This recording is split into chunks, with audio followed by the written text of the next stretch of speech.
प्रश्न है, विद्यार्थी चित्र बनाना सीखते हैं या नहीं, इसका पता लगाने के लिए बनाए गए प्रश्न निम्न में से किस उद्देश्य से संबंधित होंगे। विकल्प है ज्ञान, कौशल, ज्ञानोपयोग और रुचि। 2 घंटे का टाइम है, ठीक है, तो आराम से सोच समझकर आंसर दीजिएगा। बिल्कुल आपके पास बहुत ही टाइम में देने वाला हूँ इस वीडियो में। तो मित्रों, राइट आंसर क्या रहेगा बताइए।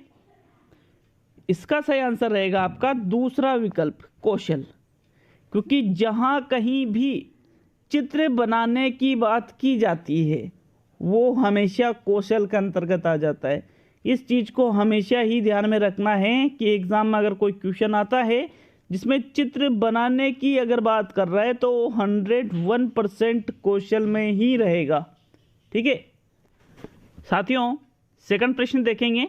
जल्दबाजी नहीं करनी है, आराम से उत्तर देना है और बिल्कुल अपनी ओएमआर शीट पर लिख करके ईमानदारी से, क्योंकि अगर आप कुछ भी करोगे, अगर आपके क्वेश्चन गलत है और फिर भी आप लिख देते हो कि ये सही क्वेश्चन है, तो भाई आप खुद के साथ धोखा कर रहे हो। यहाँ पर आपका कोई सिलेक्शन नहीं हो रहा है, यहाँ पर आपकी तैयारी करवाई जा रही है। सिलेक्शन यहाँ से नहीं होगा, मैं आपको पहले कह रहा हूँ।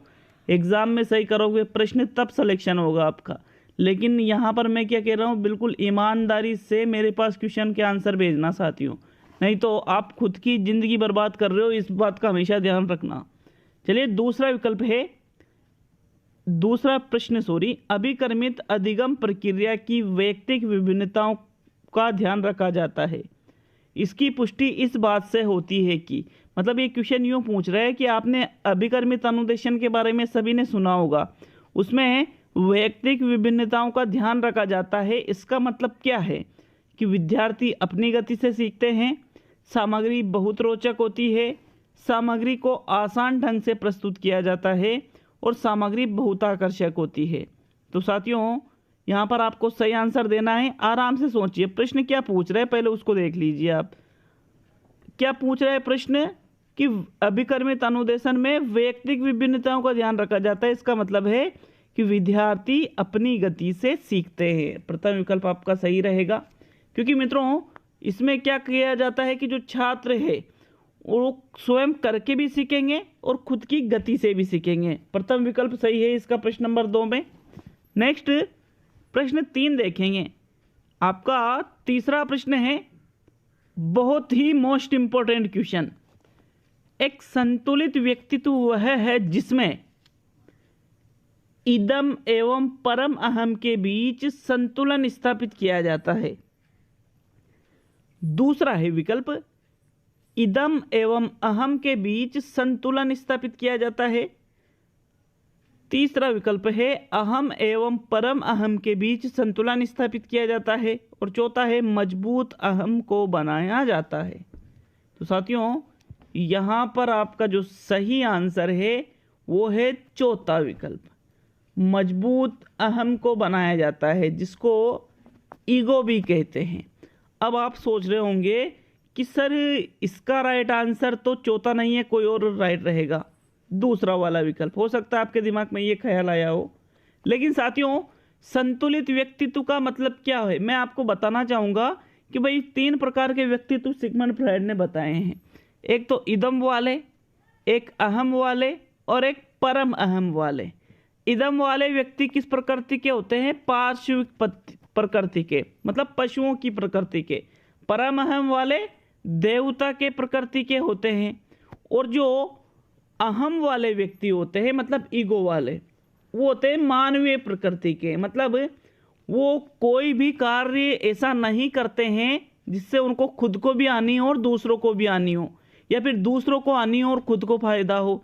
ऐसा कार्य अहम व्यक्ति वाले नहीं करते हैं, क्योंकि इनको पता होता है, ये आगे पीछे का देखते हैं। वो कहते हैं ना, सोच समझ कर काम करने वाले, मतलब खुद का फायदा भी देखते हैं, दूसरे का फायदा भी देखते हैं, अहम वाले।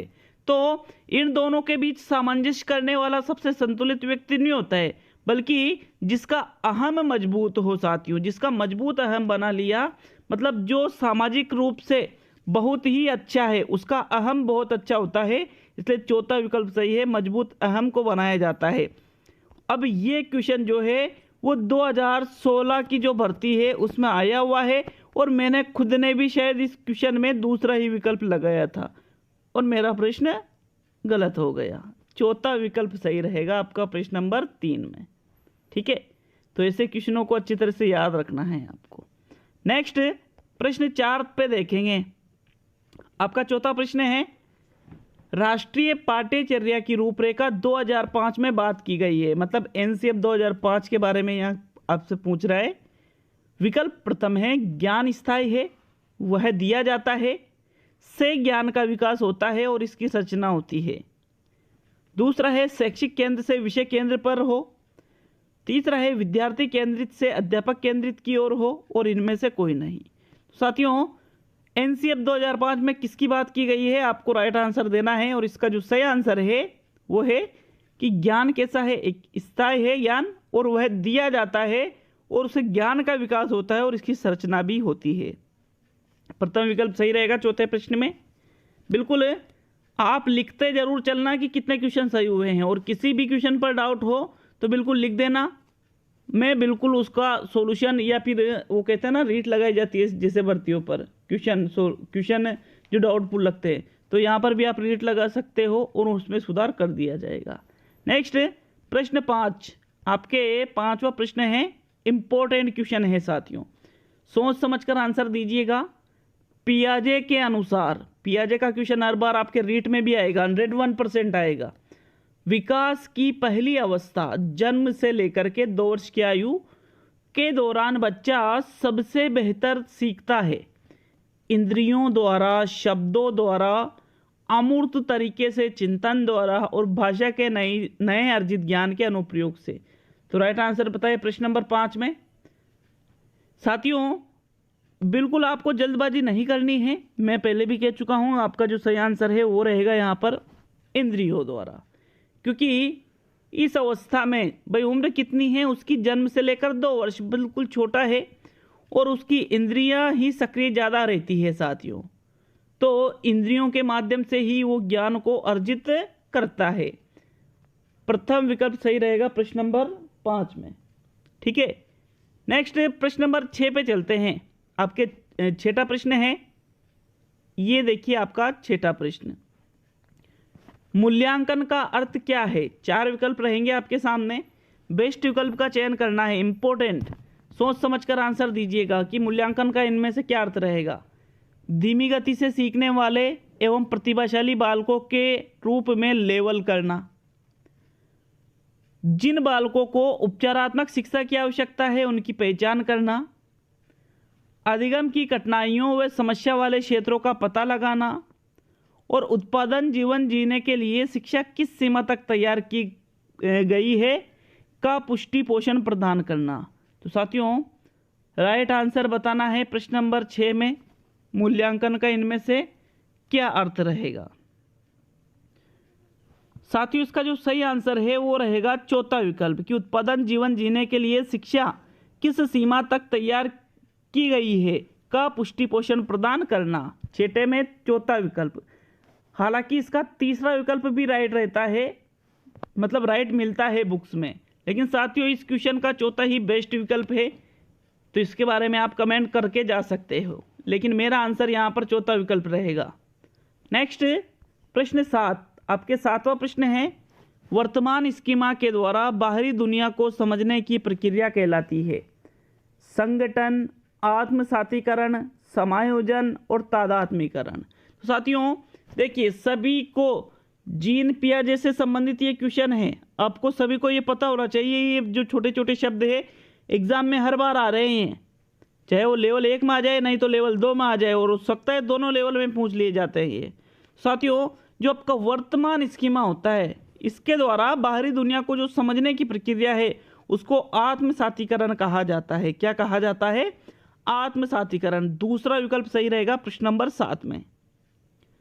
अगला प्रश्न 8 देखेंगे, निम्न में से कौन सी डिसलेक्सिया की विशेषता नहीं है? वाचन परिशुद्धता, गति तथा बोध की समस्याएं, सीधे या उल्टे हाथ के प्रयोग के संबंध में निश्चय, लिखने की धीमी गति और छपे हुए शब्दों को सीखने और याद करने की कठिनाइयाँ।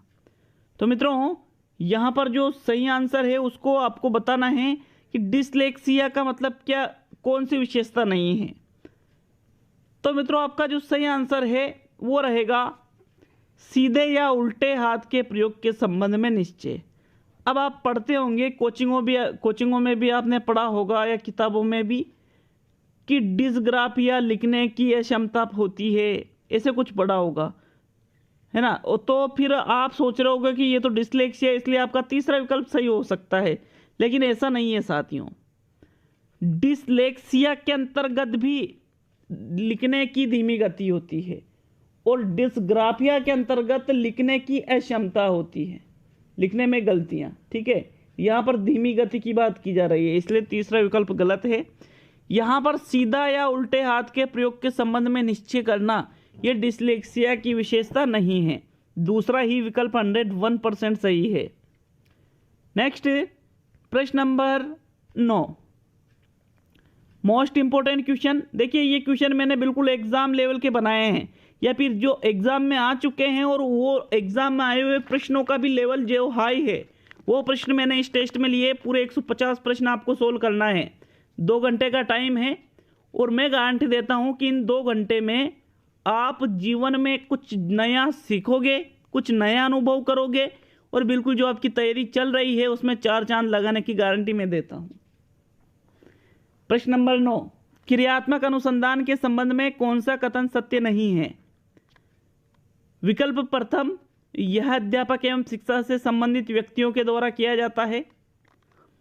विकल्प नंबर 2, यह किसी विशिष्ट समाधान के लिए किया जाता है। विकल्प 3, व्यापक स्तर पर निर्णय लेने के लिए सूचना संकलन का कार्य इसमें भी किया जाता है। और चौथा विकल्प है स्थानीय स्तर पर ये राजमार्गों नहीं है यार, रोजमर्रा है। यहाँ पर क्या है, ये रोजमर्रा की समस्या के समाधान के लिए क्रियात्मक अनुसंधान किया जाता है। तो साथियों बताया राइट आंसर प्रश्न नंबर 9 में है कि कौन सा क्रियात्मक अनुसंधान के बारे में कथन सत्य नहीं है। मित्रों शायद सोच लिया होगा आपने, और आपका राइट आंसर है तीसरा विकल्प। इसमें सूचना संकलन का कार्य नहीं किया जाता है मित्रों, इसलिए तीसरा विकल्प सही है। बाकी प्रथम विकल्प जो है बिल्कुल अध्यापक और शिक्षा से संबंधित व्यक्ति करते हैं, विशिष्ट समाधान के लिए करते हैं, और रोजमर्रा की समस्या की समाधान के लिए भी किया जाता है। ओनली तीसरा विकल्प सही है। अगला प्रश्न नंबर 10, देखिए 10वें प्रश्न को, आप इस प्रश्न में डाउट आपको होने वाला है। एक बार प्रश्न को देख लेते हैं। पियाजे के अनुसार विकास की अवस्था में वह अवस्था जिसमें बालक अनभिज्ञ होता है कि यद्यपि कोई वस्तु दिखाई नहीं दे रही है फिर भी वह अस्तित्व में है, वह अवस्था कहलाती है। संवेदी गामक अवस्था, प्राक संक्रियात्मक अवस्था, औपचारिक संक्रियात्मक अवस्था और मूर्त प्रयोगों का काल। तो साथियों इसका सही आंसर है संवेदी गामक अवस्था। प्रथम विकल्प आपका सही रहेगा। प्रश्न नंबर 10 में हमें कमेंट करके जरूर बताएं, कमेंट करके मत बताएं, वो मैसेज भेज के बताएं कि कितने क्वेश्चन सही हुए हैं। अगर आपको मेरिट लाना है तो 10:10 से और 10:15 या 20 मिनट तक आप मेरे पास मैसेज भेज सकते हो। व्हाट्सएप नंबर मैंने आपको दे दिया है, कल मैं लाइव आया था, तो आप उसी का आधार पर आपको मैसेज करना है साथियों। नेक्स्ट प्रश्न नंबर 11 पे चलते हैं। आपका 11वां प्रश्न है, संविधान संशोधन के द्वारा शिक्षा को किस वर्ष समवर्ती सूची में रखा गया। 1952, 1976, 1986 और 1992। तो साथियों संविधान में संशोधन करके शिक्षा को समवर्ती सूची में रखा गया था 1976 में। दूसरा विकल्प बिल्कुल सही रहेगा आपका। अगला प्रश्न नंबर 12 देखेंगे, इंपॉर्टेंट क्वेश्चन है, उलझा हुआ प्रश्न भी आप इसको कह सकते हो। निर्माणात्मक मूल्यांकन का उद्देश्य है, तो आपको पहले तो निर्माणात्मक और योगात्मक मूल्यांकन में अंतर समझ आना चाहिए। निर्माणात्मक मूल्यांकन है इसको रचनात्मक मूल्यांकन भी कहते हैं, और एक और होता है योगात्मक मूल्यांकन जिसको अंग्रेजी में कहते हैं समेटिव असेसमेंट। और जो निर्माणात्मक मूल्यांकन है इसको अंग्रेजी में कहते हैं फॉर्मेटिव असेसमेंट। तो यहाँ पर आपको फॉर्मेटिव असेसमेंट या रचनात्मक या निर्माणात्मक मूल्यांकन का उद्देश्य बताना है। विकल्प 1 प्रगति पर गौर करना एवं उपचारात्मक अनुदेशन की योजना बनाना। विकल्प 2 विद्यार्थियों की समझ का पता लगाना।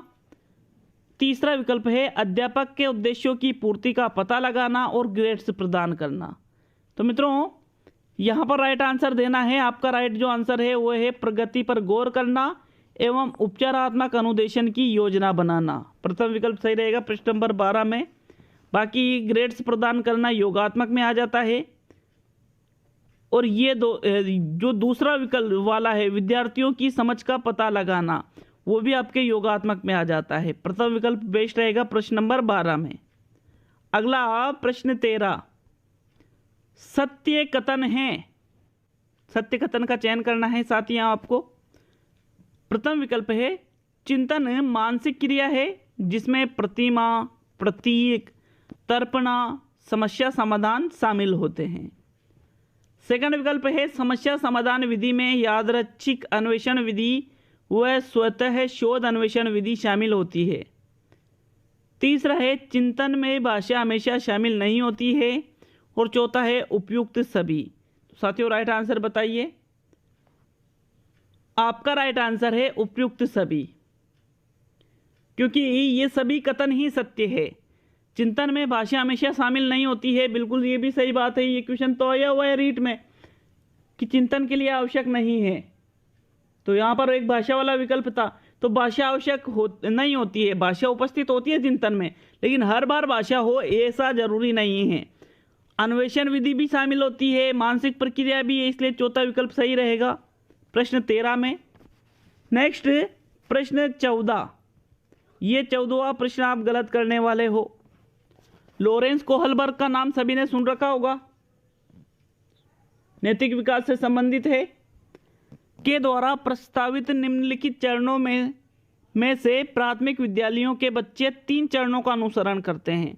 अब देखो यहाँ पर उम्र नहीं दे रखी है, सिर्फ प्राथमिक विद्यालयों के बच्चे, मतलब जो कक्षा 1 से 5 तक के बच्चे हैं। अब उनकी उम्र सीमा भी अलग है। जो 1 में पढ़ रहा है उसकी उम्र सीमा 6 है, और जो 5 में पढ़ रहा है उसकी उम्र सीमा आपके 11 है। मतलब 6 वर्ष से लेकर 11 वर्ष के जो बच्चे हैं वो 3 चरणों का अनुसरण करते हैं। देखिए क्वेश्चन किस प्रकार से पूछा गया है। ये विकल्प 1 है आज्ञा पालन एवं दंड उन्मुखीकरण, वैयक्तिकता और विनय में, अच्छे अंतः वैयक्तिक संबंध, और सामाजिक अनुबंधन और व्यक्तिगत अधिकार। तो साथियों ये 4 तो आपके सामने बिंदु है। विकल्प है 1 और 2 सही है, 2 और 4 सही है, 1 और 4 सही है, और 1 और 3 सही है। तो मित्रों यहाँ पर आपको राइट आंसर देना है। इसका राइट आंसर क्या है प्रश्न 14 में? आपका सही आंसर है, देखिए प्रश्न को समझ लीजिए, 5 वर्ष से लेकर 11 वर्ष तक के जो बच्चे हैं वो किसका अनुसरण करते हैं? राइट आंसर है मित्रों आपका इसमें प्रथम बिंदु भी सही है और चौथा बिंदु भी सही है। मतलब यहाँ पर तीसरा विकल्प आपका सही रहेगा प्रश्न नंबर 14 में। नेक्स्ट प्रश्न नंबर 15 देखेंगे। आपके 15वां प्रश्न है प्रयोगात्मक मूल्यांकन का क्या उद्देश्य है? समय विशेष में विभिन्न कार्य पर एक विद्यार्थी ने कितना अच्छा निष्पादन किया है का पता लगाना, अधिगम को सुगम बनाना एवं ग्रेड प्रदान करना, ऐसे विद्यार्थियों का पता लगाना जो अपने साथियों के समकक्ष संप्राप्ति में कठिनाई अनुभव कर रहे हैं, और अगली इकाई अनुदेशन से पूर्व प्रगति का पता लगाना। तो साथियों प्रयोगात्मक मूल्यांकन का क्या उद्देश्य रहेगा? राइट आंसर बता दीजिए प्रश्न नंबर 15 में। आपका राइट आंसर है प्रथम विकल्प, समय विशेष में विभिन्न कार्य पर एक विद्यार्थी ने कितना अच्छा निष्पादन किया है इसका पता लगाना इसका मुख्य उद्देश्य होता है साथियों। तो प्रथम विकल्प सही है प्रश्न 15 में। नेक्स्ट प्रश्न 16, निम्न में से कौन सी विशेषता सामाजिक रूप से वंचित वर्ग के विद्यार्थियों की नहीं है? जो विद्यार्थी सामाजिक रूप से वंचित रहते हैं उनकी विशेषता नहीं है, ये पूछे आपसे। बालकों की देखभाल के अनुभव उन्हें स्कूल के लिए प्रभावशाली ढंग से तैयार नहीं करते, नियमित स्वास्थ्य संबंधी देखभाल नहीं मिलती, व्यापक एवं विविध अनुभवों को प्राप्त करने का मौका नहीं मिलता और विद्यालय में अच्छा करने के लिए कभी प्रेरित नहीं किया जाता। अभी नहीं है, ये कभी है, कभी प्रेरित नहीं किया जाता। तो बताइए सामाजिक रूप से जो वंचित वर्ग के विद्यार्थी है उनकी कौन सी विशेषता नहीं है। मित्रों राइट आंसर है विकल्प 2, नियमित स्वास्थ्य संबंधी देखभाल नहीं मिलती। देखिए चाहे वो सामाजिक रूप से वंचित ही क्यों न हो, लेकिन स्वास्थ्य संबंधी देखभाल तो उनको मिल सकती है। दूसरा विकल्प इसलिए आपका सही रहेगा प्रश्न नंबर 16 में। नेक्स्ट प्रश्न 17 पे चलते हैं साथियों। आपके 17वां प्रश्न है, अभिरुचि का अर्थ होता है वैयक्तिक योग्यताओं एवं विशेषताओं का योग, केवल अच्छी आदतों का समूह, अनुशासनहीन बने होने की जिद और मूल प्रवृत्तियों का आधिक्य है। तो साथियों अभिरुचि का मतलब क्या है, राइट आंसर बता दीजिए। आपका प्रथम विकल्प सही है कि वैयक्तिक योग्यता एवं विशेषताओं का जो योग है वही अभिरुचि का अर्थ कहलाता है। प्रथम विकल्प सही रहेगा प्रश्न नंबर 17 में। नेक्स्ट प्रश्न नंबर 18, जेरोम एस ब्रूनर के बारे में असत्य कथन है। विकल्प 1 है विकास की किसी भी अवस्था में कुछ भी सिखाया जा सकता है, विकास की 4 अवस्था होती है, विकास एक आंतरिक अवस्था होती है और संरचनात्मक अधिगम की व्याख्या इन्होंने की है। साथियों राइट आंसर बताइए जेरोम एस ब्रूनर के बारे में असत्य कथन। मित्रों राइट आंसर है आपका दूसरा विकल्प, विकास की इन्होंने 4 अवस्थाएं नहीं बताई है। मित्रों जेरोम एस ब्रूनर ने 4 अवस्थाएं नहीं बताई है, इसलिए दूसरा विकल्प सही है। बाकी संरचनात्मक अधिगम की व्याख्या की है और विकास एक आंतरिक अवस्था है ये भी बताया है, विकास की किसी भी अवस्था में कुछ भी सिखा सकते हो ये भी बताया है। आपका दूसरा विकल्प सही है प्रश्न नंबर 18 में।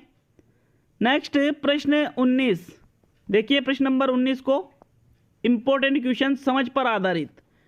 सीखना समृद्ध हो जाता है यदि कक्षा में आवधिक परीक्षाओं पर अपेक्षित ध्यान दिया जाए, आंशिक दुनिया के उदाहरणों को कक्षा में लाया जाए जिससे विद्यार्थी एक दूसरे से अंतःक्रिया करे और शिक्षक उस प्रक्रिया को सुगम बनाए, कक्षा में अधिक से अधिक शिक्षण सामग्री का प्रयोग किया जाए और शिक्षक विभिन्न प्रकार के व्याख्यान और स्पष्टीकरण का प्रयोग करे। तो समृद्ध कब हो जाता है सीखना, राइट आंसर बताइए। जी हाँ मित्रों, दूसरा विकल्प सही है कि जब आंशिक दुनिया से उदाहरणों को कक्षा में लाया जाता है और विद्यार्थी एक दूसरे से अंतःक्रिया करते हैं और शिक्षक उस प्रक्रिया को सुगम बनाता है, तब सीखना समृद्ध हो जाता है, आसानी से छात्र सीख पाते हैं। नेक्स्ट प्रश्न नंबर 20, अधिगम निर्योग्यता वाले बालकों में प्रकरण संबंधी निम्न में से किस प्रकार की कमी पाई जाती है। संख्याओं संबंधी सूचनाओं को याद करने में समय एवं दिशा की कम समझ होती है, प्राय अत्यधिक सक्रिय व्यवहार करते हैं, मांसपेशियों पर कम नियंत्रण होता है और कम मानसिक सक्रियता होती है। यहाँ पर आपको चारों ही विकल्प सही लग रहे होंगे, लेकिन सबसे बेस्ट आंसर जो है वो रहेगा आपका प्रथम विकल्प, किनमें संख्याओं संबंधी सूचनाओं को याद करने में समय लेते हैं और दिशा की भी इनमें कम समझ आती है। मतलब एक ही विकल्प में बहुत सारी चीज़ें दे रखी है, इसलिए यहाँ पर प्रथम विकल्प सही है प्रश्न 20 में। नेक्स्ट प्रश्न नंबर 21 देखेंगे मित्रों। आपका 21वां प्रश्न है, एक शिक्षिका अपने विद्यार्थियों की अधिगम शैलियों को संतुष्ट करने के लिए वैविध्यपूर्ण कार्यों का प्रयोग करती है, वह किससे प्रभावित है। वैविध्यपूर्ण मतलब अलग अलग कार्य करती है साथियों। कोहलबर्ग का नैतिक विकास सिद्धांत, गार्डनर का बहुबुद्धि सिद्धांत, वाइगोत्स्की का सामाजिक सांस्कृतिक सिद्धांत और पियाजे का संज्ञानात्मक विकास सिद्धांत। इंपॉर्टेंट क्वेश्चन है, राइट आंसर बताइए अब इसका।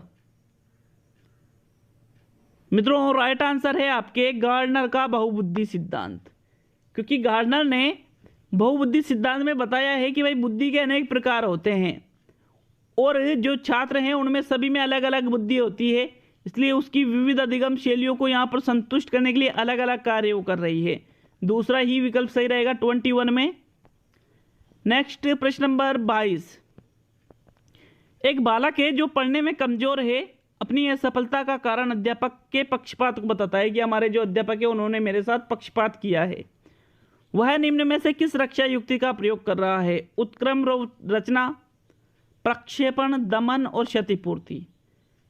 साथियों बिल्कुल सही आंसर है आपका प्रक्षेपण, मतलब वो आरोप लगा रहा है यहाँ पर। दूसरा विकल्प सही रहेगा प्रश्न 22 में।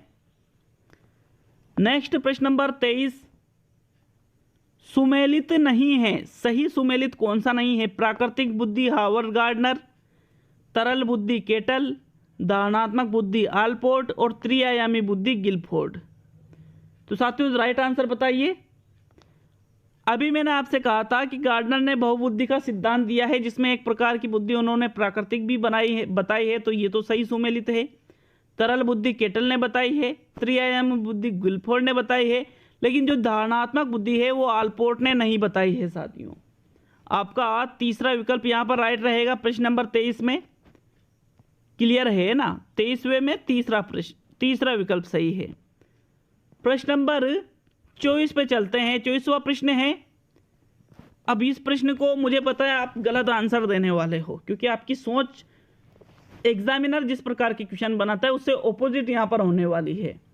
व्यक्तिगत विभिन्नताओं के आधार पर शिक्षा देने हेतु निम्न में से कौन सा विकल्प उपयुक्त है? यहाँ पर आपको व्यक्तिगत विभिन्नता का ध्यान रखना है, उसी आधार पर शिक्षा देनी है बच्चे को। प्रश्न 24 में आपका प्रथम विकल्प है बुद्धि के स्तर के आधार पर बालकों का कक्षा विभाजन, लिंग के आधार पर बालकों का कक्षा विभाजन, लिंग के आधार पर गृह कार्य में विभिन्नता और बाल केंद्रित शिक्षण विधियों का प्रयोग। तो साथियों राइट आंसर बताइए प्रश्न नंबर 24 में। बिल्कुल सही आंसर है प्रथम विकल्प।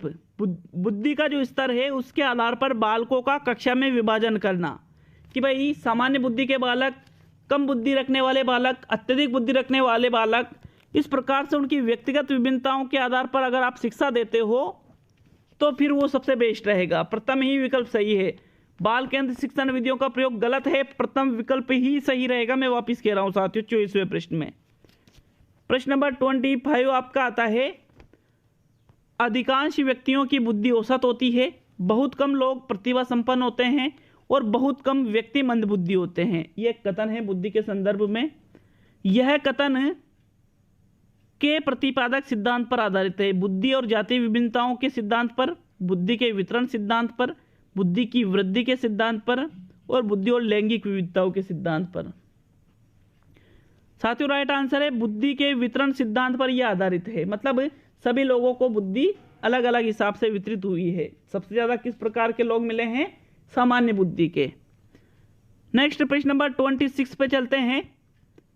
निम्न में से कौन सा विकास का सिद्धांत नहीं है? निश्चित प्रतिमान का सिद्धांत, विशिष्ट से सामान्य अनुक्रियाओं की ओर बढ़ने का सिद्धांत, समन्वय का सिद्धांत और निरंतरता का सिद्धांत। साथियों आपका राइट आंसर है दूसरा विकल्प, विशिष्ट से सामान्य अनुक्रियाओं की ओर बढ़ने का सिद्धांत। ऐसा कोई सिद्धांत नहीं है, बल्कि सिद्धांत जो है वो है सामान्य से विशिष्ट की ओर सिद्धांत है। दूसरा विकल्प सही है 26 में। प्रश्न 27, निम्न में से कौन सी समस्या शिक्षा मनोविज्ञान के क्षेत्र में आती है? शिक्षकों की अनुपस्थिति, शिक्षा का गिरता स्तर, विद्यालय में बच्चों को कम नामांकन और शैक्षिक पिछड़ापन। मित्रों शिक्षा मनोविज्ञान के क्षेत्र में आती है शैक्षिक पिछड़ापन। चौथा विकल्प सही रहेगा, बाकी ये शिक्षा मनोविज्ञान के क्षेत्र में नहीं आते हैं। चौथा ही विकल्प सही है प्रश्न 27 में।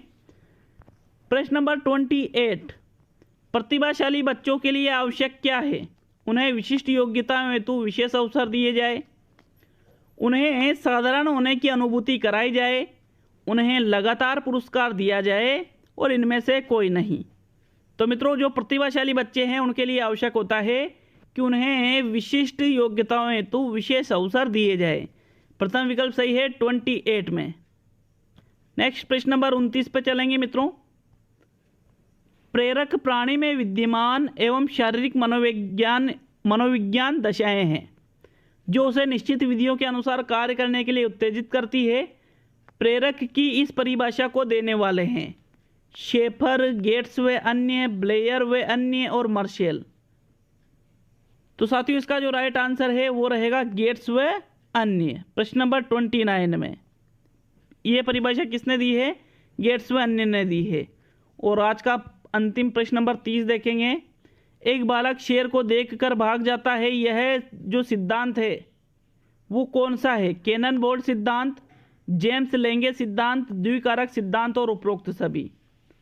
तो साथियों यहाँ पर राइट आंसर है जेम्स लेंगे सिद्धांत, जिन्होंने संवेग से संबंधित सिद्धांत दिया है। और यहाँ पर बालक शेर को देखकर भाग रहे मतलब उसमें भय नामक संवेग उत्पन्न हो जाता है, इसलिए दूसरा विकल्प सही है। तो ये तो साइकोलॉजी के 30 प्रश्न हुए हैं, अभी आपके 120 प्रश्न और बचे हैं।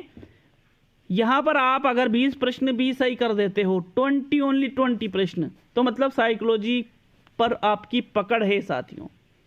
अब देखते हैं हिंदी के 30 प्रश्नों को।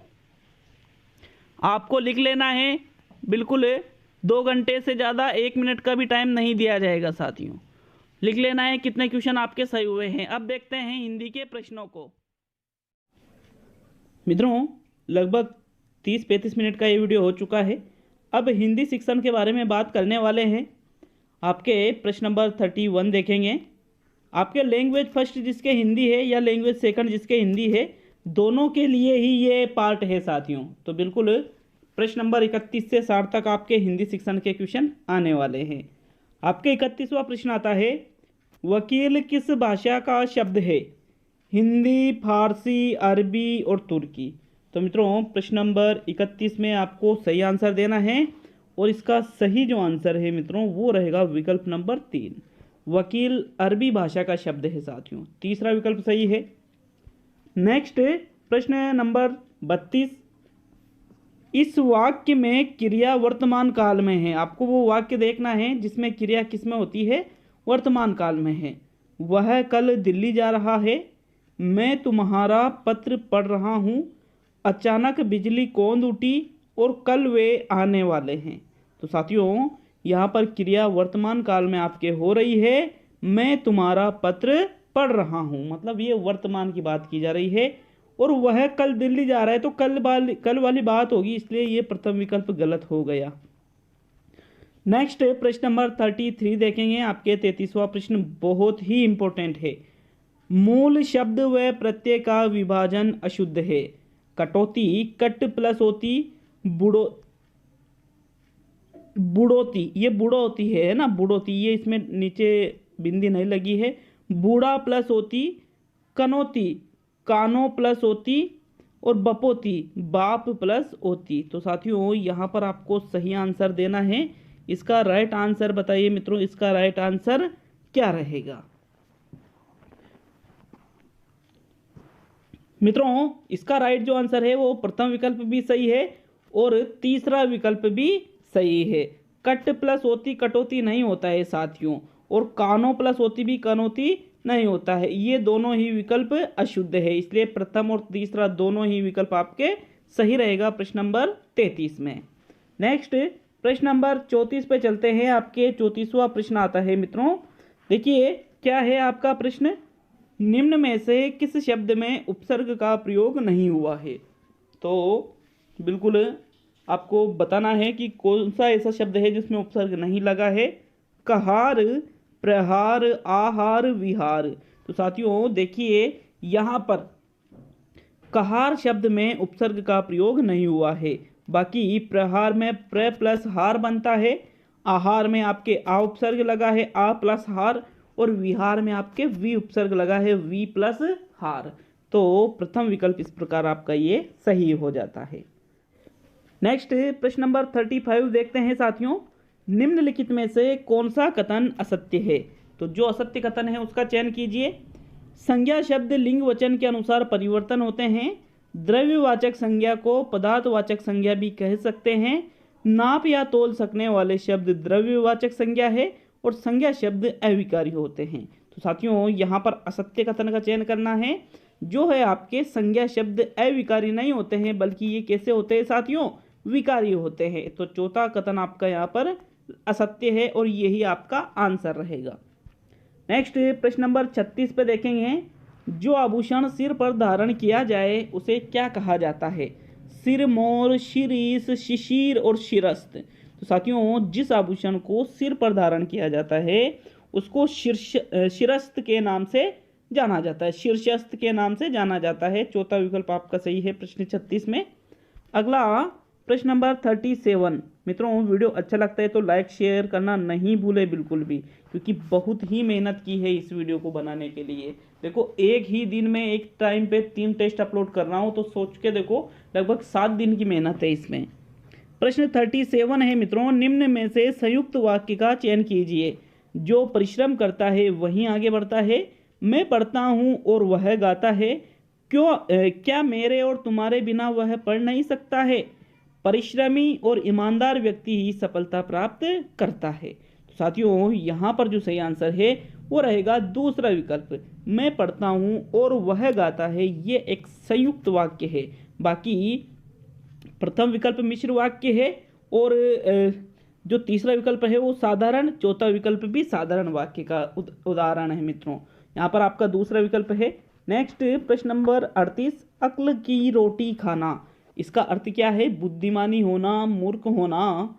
बुद्धिमानी से जीविका चलाना और श्रम से जीविका। तो साथियों देखिए अक्ल की रोटी खाना का मतलब होता है बुद्धिमानी से जीविका चलाना। आपका विकल्प नंबर 3 इसमें सही रहेगा साथियों 38वें प्रश्न में। नेक्स्ट प्रश्न नंबर 39 पे देखेंगे। आपके 39वां प्रश्न है, वह जाए चाहे ना जाए मुझे जाना है। ये कौन सा वाक्य है। सरल वाक्य, मिश्र वाक्य, संयुक्त वाक्य और इनमें से कोई नहीं। तो मित्रों 39वें प्रश्न में आपको सही आंसर बताना है और इसका जो सही आंसर है वो रहेगा मिश्र वाक्य का ये उदाहरण है। वह जाए चाहे ना जाए मुझे जाना है, ये एक मिश्र वाक्य है साथियों। प्रश्न नंबर 39 में दूसरा विकल्प सही है। नेक्स्ट प्रश्न 40, निम्न में से भोग का अर्थ नहीं है। प्रारब्ध, खाना, सुख दुख का अनुभव और हर्ष। तो साथियों भोग का मतलब यहाँ पर हर्ष से नहीं लिया जाता है, बाकी ये तीनों ही भोग के अर्थ में ले सकते हैं, इसलिए आपका यहाँ चौथा विकल्प सही रहेगा 40वें प्रश्न में। मित्रों बिल्कुल भी निराश होने की जरूरत नहीं है। 110 क्वेश्चन आपका टारगेट होना चाहिए, क्योंकि क्वेश्चन का लेवल मैंने इसमें अच्छा रखा है। तो अगर आपके 90 क्वेश्चन भी हो जाते हैं तो भी आपको बिल्कुल भी चिंता करने की जरूरत नहीं है। नेक्स्ट प्रश्न नंबर 41 देखेंगे। आपके 41वां प्रश्न है, गूलर का फूल होना, इसका क्या मतलब है। व्यर्थ की बात कहना, कभी भी दिखाई न देना, स्पष्ट दिखाई देना और कभी कभी दिखाई देना। तो साथियों गूलर का फूल होना का मतलब है कभी भी दिखाई न देना। दूसरा विकल्प आपका सही रहेगा 41वें प्रश्न में। मित्रों जैसा कि आप सभी को पता है, ठीक है, 10:10 तक आंसर की 10 से 10:20 तक आपके जो मैंने नंबर बताए हैं कल लाइव आकर वीडियो में, उसमें बिल्कुल आपको उसी नंबर पर व्हाट्सअप करनी है आंसर की, ठीक है। आपकी जो OMR शीट है फिर बिल्कुल चेक करके मेरिट निकाली जाएगी और संडे टू संडे बिल्कुल आपके टेस्ट लिए जाएंगे साथियों संपूर्ण सिलेबस से।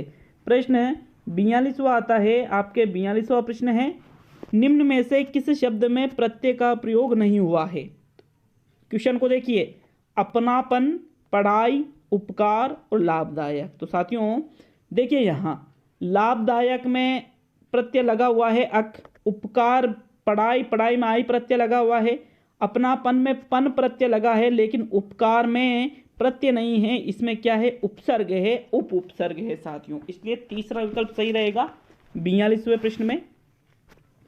नेक्स्ट प्रश्न नंबर 43 देखते हैं। आपके 43वां प्रश्न है, निम्न में से किस वाक्य में समुच्चय बोधक अव्यय का प्रयोग हुआ है। अब धूप निकलनी चाहिए अन्यथा ठंड बढ़ जाएगी।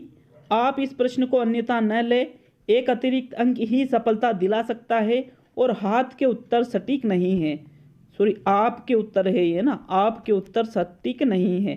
तो साथियों देखिए यहाँ पर समुच्चय बोधक अव्यय का प्रयोग यहाँ पर किया गया है आपके प्रथम विकल्प में, अन्यथा ये जो शब्द है ये समुच्चय बोधक अव्यय के अंतर्गत आ जाता है। तो विकल्प 1 सही है मित्रों 43वें में। नेक्स्ट प्रश्न 44, शेर को देखते ही उसका तो जैसे प्राण ही निकल गया। वाक्य में अशुद्धि है, सर्वनाम की, विशेषण की, वचन की और विभक्ति चिन्ह की। तो साथियों यहाँ पर प्राण निकल गए, प्राण बहुवचन में आता है तो यहाँ निकल गए आना चाहिए, मतलब ये वचन की अशुद्धि है। तीसरा विकल्प आपका सही है 44वें में। नेक्स्ट प्रश्न नंबर 45, आदर्शोन्मुख है, सॉरी, ये क्या है, आदर्शोन्मुख है ये शब्द। इसका समास विग्रह करना है, आदर्श द्वारा उन्मुख, आदर्श को उन्मुख, आदर्श के लिए उन्मुख और आदर्श से उन्मुख। तो साथियों प्रश्न 45 में आपका जो दूसरा विकल्प है आदर्श को उन्मुख, ये इसका समास विग्रह होगा साथियों। 45वें में दूसरा विकल्प सही है, कर्म तत्पुरुष समास का ये उदाहरण है। नेक्स्ट प्रश्न नंबर 46 पे चलते हैं। निम्न में से किस साधन के द्वारा एक साथ आप चित्र, गति, रंग तथा ध्वनि का समन्वित प्रभाव पड़ता है? चलचित्र, रेडियो, समाचार पत्र और OHP। तो यहाँ पर देखिए ध्वनि OHP में नहीं होती है, यहाँ पर गति समाचार में नहीं होती है, चित्र रेडियो में नहीं होते हैं, मतलब चलचित्र आपका सही आंसर रहेगा 46वें में। नेक्स्ट प्रश्न नंबर 47 पे चलते हैं साथियों। कक्षा 1 और 2 के शुरुआती समय से पढ़ने का प्रारंभ से हो और किसी के लिए हो, मतलब पढ़ने का प्रारंभ किससे हो, अर्थ से हो और किसके लिए हो, उद्देश्य के लिए। या पढ़ने का प्रारंभ अक्षर ज्ञान से हो और किसके लिए, मनोरंजन के लिए। या पढ़ने का प्रारंभ शब्द पहचान से हो और किसके लिए हो, मूल्यांकन के लिए। अथवा पढ़ने का प्रारंभ अक्षर ज्ञान से हो और किसके लिए हो, उद्देश्य के लिए। तो मित्रों राइट आंसर बताइए। इसका जो सही आंसर है वो रहेगा कि कक्षा 1 और 2 के जो शुरुआती समय से पढ़ने का प्रारंभ है वो किसी अर्थ से होना चाहिए और किसी उद्देश्य के लिए होना चाहिए। प्रथम विकल्प सही रहेगा साथियों प्रश्न 47 में। नेक्स्ट प्रश्न नंबर 48।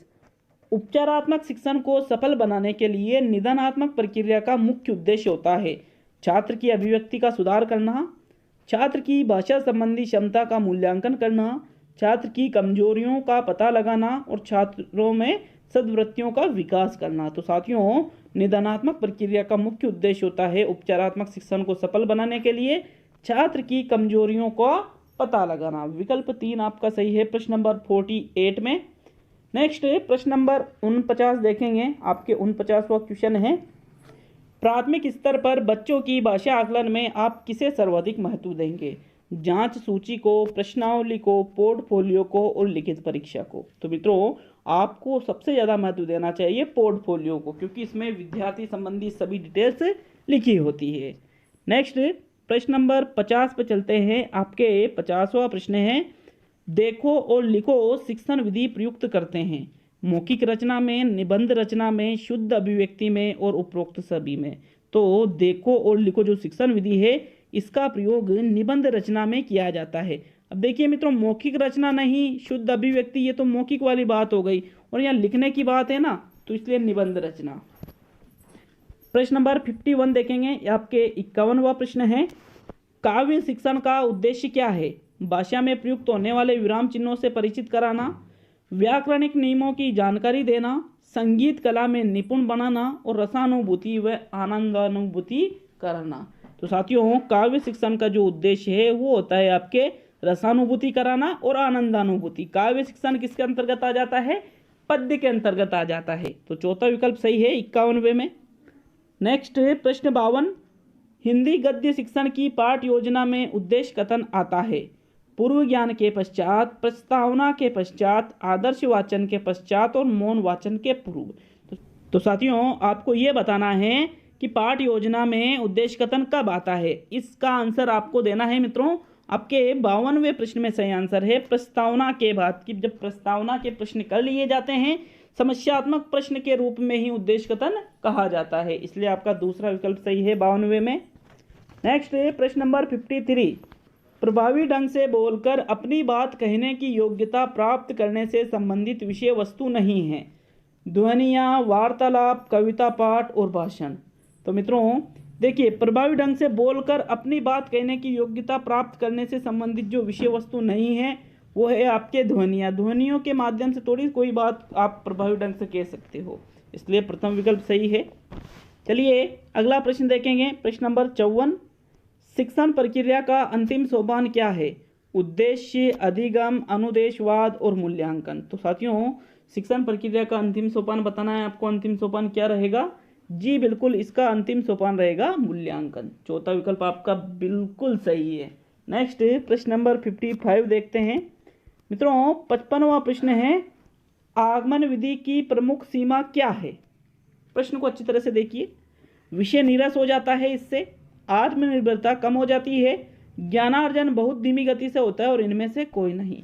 तो साथियों यहाँ पर इसका सही आंसर है ज्ञानार्जन बहुत धीमी गति से होता है, क्योंकि इसमें उदाहरणों के माध्यम से छात्र स्वयं निष्कर्ष निकालते हैं, स्वयं नियम बनाते हैं, इसलिए इसमें आराम आराम से ज्ञान प्राप्त होता है। तो तीसरा विकल्प सही है 55वें में। नेक्स्ट प्रश्न नंबर 56, यांत्रिक कौशल किसे कहा जाता है? श्रवण, वाचन, पठन और लेखन। तो मित्रों जो यांत्रिक कौशल है वो कहा जाता है लेखन कौशल को। बिल्कुल इसका चौथा विकल्प बिल्कुल सही आंसर है। अगला प्रश्न नंबर 57 देखते हैं। आपके 57वां प्रश्न आता है, कौन सी विधि में पहले रचना कराई जाती है और फिर उसी प्रकरण का बोध कराया जाता है?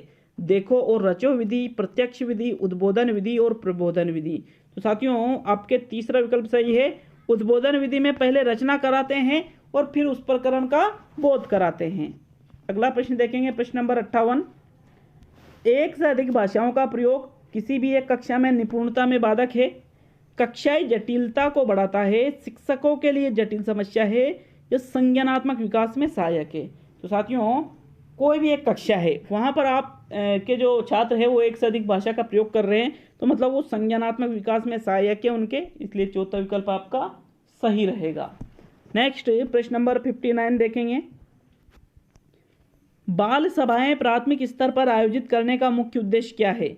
मौखिक अभिव्यक्ति प्रशिक्षण, लिखित अभिव्यक्ति प्रशिक्षण, श्रवण कौशल प्रशिक्षण और इनमें से कोई नहीं। तो साथियों राइट आंसर बताइए कि जो प्राथमिक स्तर पर बाल सभा आयोजित की जाती है उसका क्या उद्देश्य होता है? बताओ राइट आंसर। साथियों राइट आंसर है मौखिक अभिव्यक्ति प्रशिक्षण, क्योंकि लिखकर तो बाल सभा करते नहीं है, कि श्रवण कौशल के लिए भी नहीं करते हैं। किस लिए करते हैं? ताकि उनमें मौखिक अभिव्यक्ति का उनको प्रशिक्षण मिल सके। प्रथम विकल्प सही रहेगा प्रश्न नंबर 59 में। और हिंदी का अंतिम प्रश्न देखेंगे मित्रों, प्रश्न नंबर 60, छात्रों को हिंदी साहित्य के इतिहास की रूपरेखा से परिचित करवाना किस प्रकार का उद्देश्य है? कौशलात्मक, सृजनात्मक, रचनात्मक और ज्ञानात्मक। तो राइट आंसर बताइए इसका।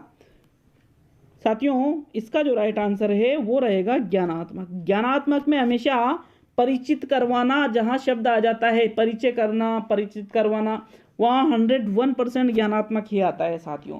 तो ये भी आप बिल्कुल आपने इसके भी 31 से 60 तक प्रश्न सॉल्यूशन किए होंगे, बिल्कुल इनकी भी संख्या लिख लीजिए कितने क्वेश्चन सही हुए हैं। अब आपके सेकंड लैंग्वेज संस्कृत आती है साथियों, जिसमें प्रश्न 61 से 90 तक क्वेश्चन है आपके। आप अगर सेकंड लैंग्वेज संस्कृत है या फर्स्ट लैंग्वेज संस्कृत है तो भी आप इसको जरूर कीजिएगा। तो चलते हैं अब संस्कृत शिक्षण पर। साथियों अब बात करने वाले हैं भाषा सेकंड संस्कृत की। तो जिसके भाषा फर्स्ट संस्कृत हो वो भी इस जो ये टेस्ट है इस संस्कृत भाषा को कर सकता है साथियों। तो चलिए प्रश्न नंबर 61 से लेकर के 90 तक आपके संस्कृत ग्रामर और शिक्षण विधियों के बहुत ही शानदार प्रश्न देखने को यहाँ पर मिलने वाले हैं। तो लिखते जाइए कि कितने राइट हुए, कितने गलत आपके हो रहे हैं। मित्रों आपका प्रश्न नंबर 61वां आता है, बालकेन मोदकम रोचते अत्र रेखांकित पदे शुद्ध रूपम भविष्यति। ये जो बालकेन शब्द है इसका शुद्ध रूप आपको बताना है। बालकम, बालकाय, बालकात और बालकश्य। तो साथियों मोदकम रोचते ये शब्द आ रहा है, रुचि धातु के अर्थ में कौन सी विभक्ति का प्रयोग होता है? तो यहाँ पर आपका राइट आंसर रहेगा चतुर्थी विभक्ति के अंतर्गत बालकाय यहाँ पर राइट रहेगा। दूसरा विकल्प आपका सही है प्रश्न नंबर 61 में। नेक्स्ट प्रश्न नंबर 62 देखते हैं। अभित है, परित है, योगे विभक्ति भवति प्रथमा, द्वितीया, तृतीया, चतुर्थी। मतलब अभित परित के योग में कौन सी विभक्ति है? तो साथियों यहाँ पर 62वें प्रश्न में भी आपका जो सेकंड विकल्प है द्वितीया ये राइट रहेगा। अभित परित के योग में कौन सी विभक्ति होती है मित्रों? द्वितीय विभक्ति होती है। मित्रों प्रश्न नंबर 63 देखेंगे। नायक है इत्यस्य पदस्य संधि विच्छेद है अस्ति। मतलब ये जो नायक शब्द है, नायक शब्द, इसका संधि विच्छेद क्या है? ने प्लस अक है, नए प्लस अक है, नो प्लस अक है और नो प्लस अक है। तो साथियों यहाँ पर जो नायक शब्द है इसका संधि विच्छेद होगा ने प्लस अक है। कौन सी संधि है साथियों यहाँ पर? इसमें है आपके अयादी संधि। दूसरा विकल्प सही है 63वें प्रश्न में। नेक्स्ट प्रश्न नंबर 64 देखते हैं। अधिहरि यस्मिन पदे समास है अस्ति। अधिहरि जो पद है इसमें कौन सा समास है? तत्पुरुष, अविभाव, द्विगु और बहुव्रीहि।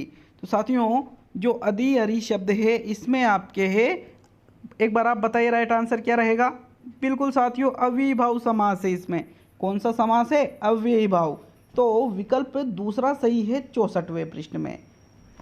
नेक्स्ट प्रश्न नंबर 65 देखेंगे साथियों। आपके 65वां प्रश्न है मया पाठ है पठनीय है रेखांकित पदे प्रत्यय अस्ति। तो यहाँ पर ये जो मैंने कलर चेंज किया है यही रेखांकित पद है साथियों। इसमें कौन सा प्रत्यय है? तव्यत प्रत्यय है, अनियर प्रत्यय है, तमप प्रत्यय है या कत्वा प्रत्यय है? तो ये जो पठनीय शब्द है इसमें आपके मित्रों पहला आप आंसर बताइए। बिल्कुल साथियों अनियर प्रत्यय लगा हुआ है। पठनीय शब्द में कौन सा प्रत्यय लगा हुआ है? अनियर प्रत्यय लगा हुआ है। देखिए वैसे तो आपके पास रीट का पेपर करने के लिए 2.5 घंटे का टाइम होता है, लेकिन यहाँ पर भी 2.5 घंटे में करोगे तो परीक्षा का जो आपके ऊपर प्रेशर आएगा एग्जाम हॉल में, तो क्या वहाँ पर आप 2.5 घंटे में पूरा पेपर कर दोगे? नहीं कर पाओगे, टाइम घट जाएगा साथियों। इसीलिए मैं आपको 2 घंटे से ज़्यादा बिल्कुल भी नहीं दे सकता। बिल्कुल कोई भी मॉडल पेपर करो तो 2.5 घंटे तो सोचना भी मत, दिमाग में आना ही मत दो कि 2.5 घंटे में करना है। ओनली 2 घंटे में ही करना है साथियों उसको। नेक्स्ट प्रश्न नंबर 66 पे चलते हैं। मोहन गेंद से खेलता है अस्य वाक्य से संस्कृत अनुवाद अस्ति। मतलब इस वाक्य का संस्कृत में अनुवाद है। मोहन है कंदुकात क्रीडति, मोहन है कंदुकम क्रीडति, मोहन है कंदुकेन क्रीडति और मोहन है कंदुकाय क्रीडति। साथियों मोहन गेंद से खेलता है, इसका जो संस्कृत अनुवाद है पहले आप राइट आंसर बताइए। मित्रों इसका राइट आंसर है मोहन है कंदुकेन क्रीडति। तीसरा विकल्प आपका सही रहेगा। तो ये 66वें प्रश्न में कौन सा आंसर सही है? तीसरा। बिल्कुल इसको भी आप देख सकते हो कि सही है या गलत है। नेक्स्ट प्रश्न नंबर 67 देखते हैं साथियों। मित्रों अब देखेंगे प्रश्न नंबर 67। वह ब्राह्मण को धन देता है अस्य वाक्यस्य संस्कृत अनुवाद अस्ति। इस वाक्य का संस्कृत अनुवाद बताइए। सह विप्रम ददाति, सह विप्रेण धनम ददाति, सह विप्राय धनम ददाति और सह विप्रस्य धनम ददाति। तो साथियों यहाँ पर आपको सही आंसर देना है प्रश्न नंबर 67 में। इसका जो सही आंसर आता है साथियों वो रहेगा, एक बार आप बताइए कि वह ब्राह्मण को धन देता है, इसका संस्कृत अनुवाद क्या रहेगा? तो देने के योग में देखिए मित्रों चतुर्थी विभक्ति का प्रयोग होता है, तो चौथा विकल्प सही रहेगा। तीसरा विकल्प सही रहेगा स विप्राय धनम ददाति। ठीक है, तीसरा आपका विकल्प सही है प्रश्न नंबर 67 में। अगला प्रश्न नंबर 68 देखेंगे। आपके 68वां प्रश्न है ये यज्ञ वाला वर्णस्य उच्चारण स्थानम वर्तते। मतलब ये वर्ण का उच्चारण स्थान है कंठ है, मुर्दा है, तालु और दंता है। तो मित्रों ये वर्ण का जो उच्चारण स्थान है वो रहेगा तालु। इसका सूत्र भी आता है इचु यशनाम तालु। ई चे वर्ग और ये और शे का उच्चारण स्थान तालु से होता है साथियों। तीसरा विकल्प सही रहेगा प्रश्न नंबर 68 में। नेक्स्ट प्रश्न नंबर 69। सेव धातो है लिरिट लकारस्य उत्तम पुरुष बहुवचने रूपम वर्तते। सेव धातु का जो लिरिट लकार चलता है उसमें उत्तम पुरुष बहुवचन क्या है? विकल्प है सेविष्ये, सेविष्यन्ते, सेविष्यामहे और सेविष्य धवे। तो साथियों राइट आंसर बताना है 69वें प्रश्न में। आपका जो सही आंसर है एक बार आप बताइए कि सेव धातु का लिरिट लकार में उत्तम पुरुष बहुवचन। मित्रों राइट आंसर रहेगा सेविष्यामहे। तीसरा विकल्प आपका सही रहेगा प्रश्न नंबर 69 में। अगला प्रश्न नंबर 70 देखेंगे। प्रश्न नंबर 70 आता है गृहम, फिर यहाँ पर रिक्त स्थान, वृक्षा है संति, रिक्त स्थान पूरियत, प्रति परित है, सह है और विना। तो मित्रों राइट आंसर बताइए। गृहम, वृक्षा है संति, 70वें क्वेश्चन में कौन सा राइट आंसर रहेगा? जी साथियों इसका विकल्प नंबर दूसरा सही है। ग्रह परित है, वृक्षा है संति। देखियो 2 शब्द होते हैं अभित है और परित है। अभित का मतलब होता है दोनों ओर, परित है का मतलब होता है चारों ओर। तो घर के चारों ओर वृक्ष है। दूसरा विकल्प आपका यहाँ पर सही रहेगा प्रश्न नंबर 70 में। नेक्स्ट प्रश्न नंबर 71 पे चलते हैं मित्रों। वयम विद्यालयम गच्छामः रिक्त स्थानम समुचित शब्देन पूर्यत। रिक्त स्थान पर आपको जो उचित शब्द है उसकी पूर्ति करना है। अभित है, वीणा, प्रति और स है। तो राइट आंसर बताइए, इसका राइट आंसर क्या रहेगा। देखिए वयम विद्यालयम गच्छामः, तो यहाँ पर आपको सही आंसर बताना है साथियों। आपके 71वां जो क्वेश्चन है इसमें आपका तीसरा विकल्प सही रहेगा, प्रति।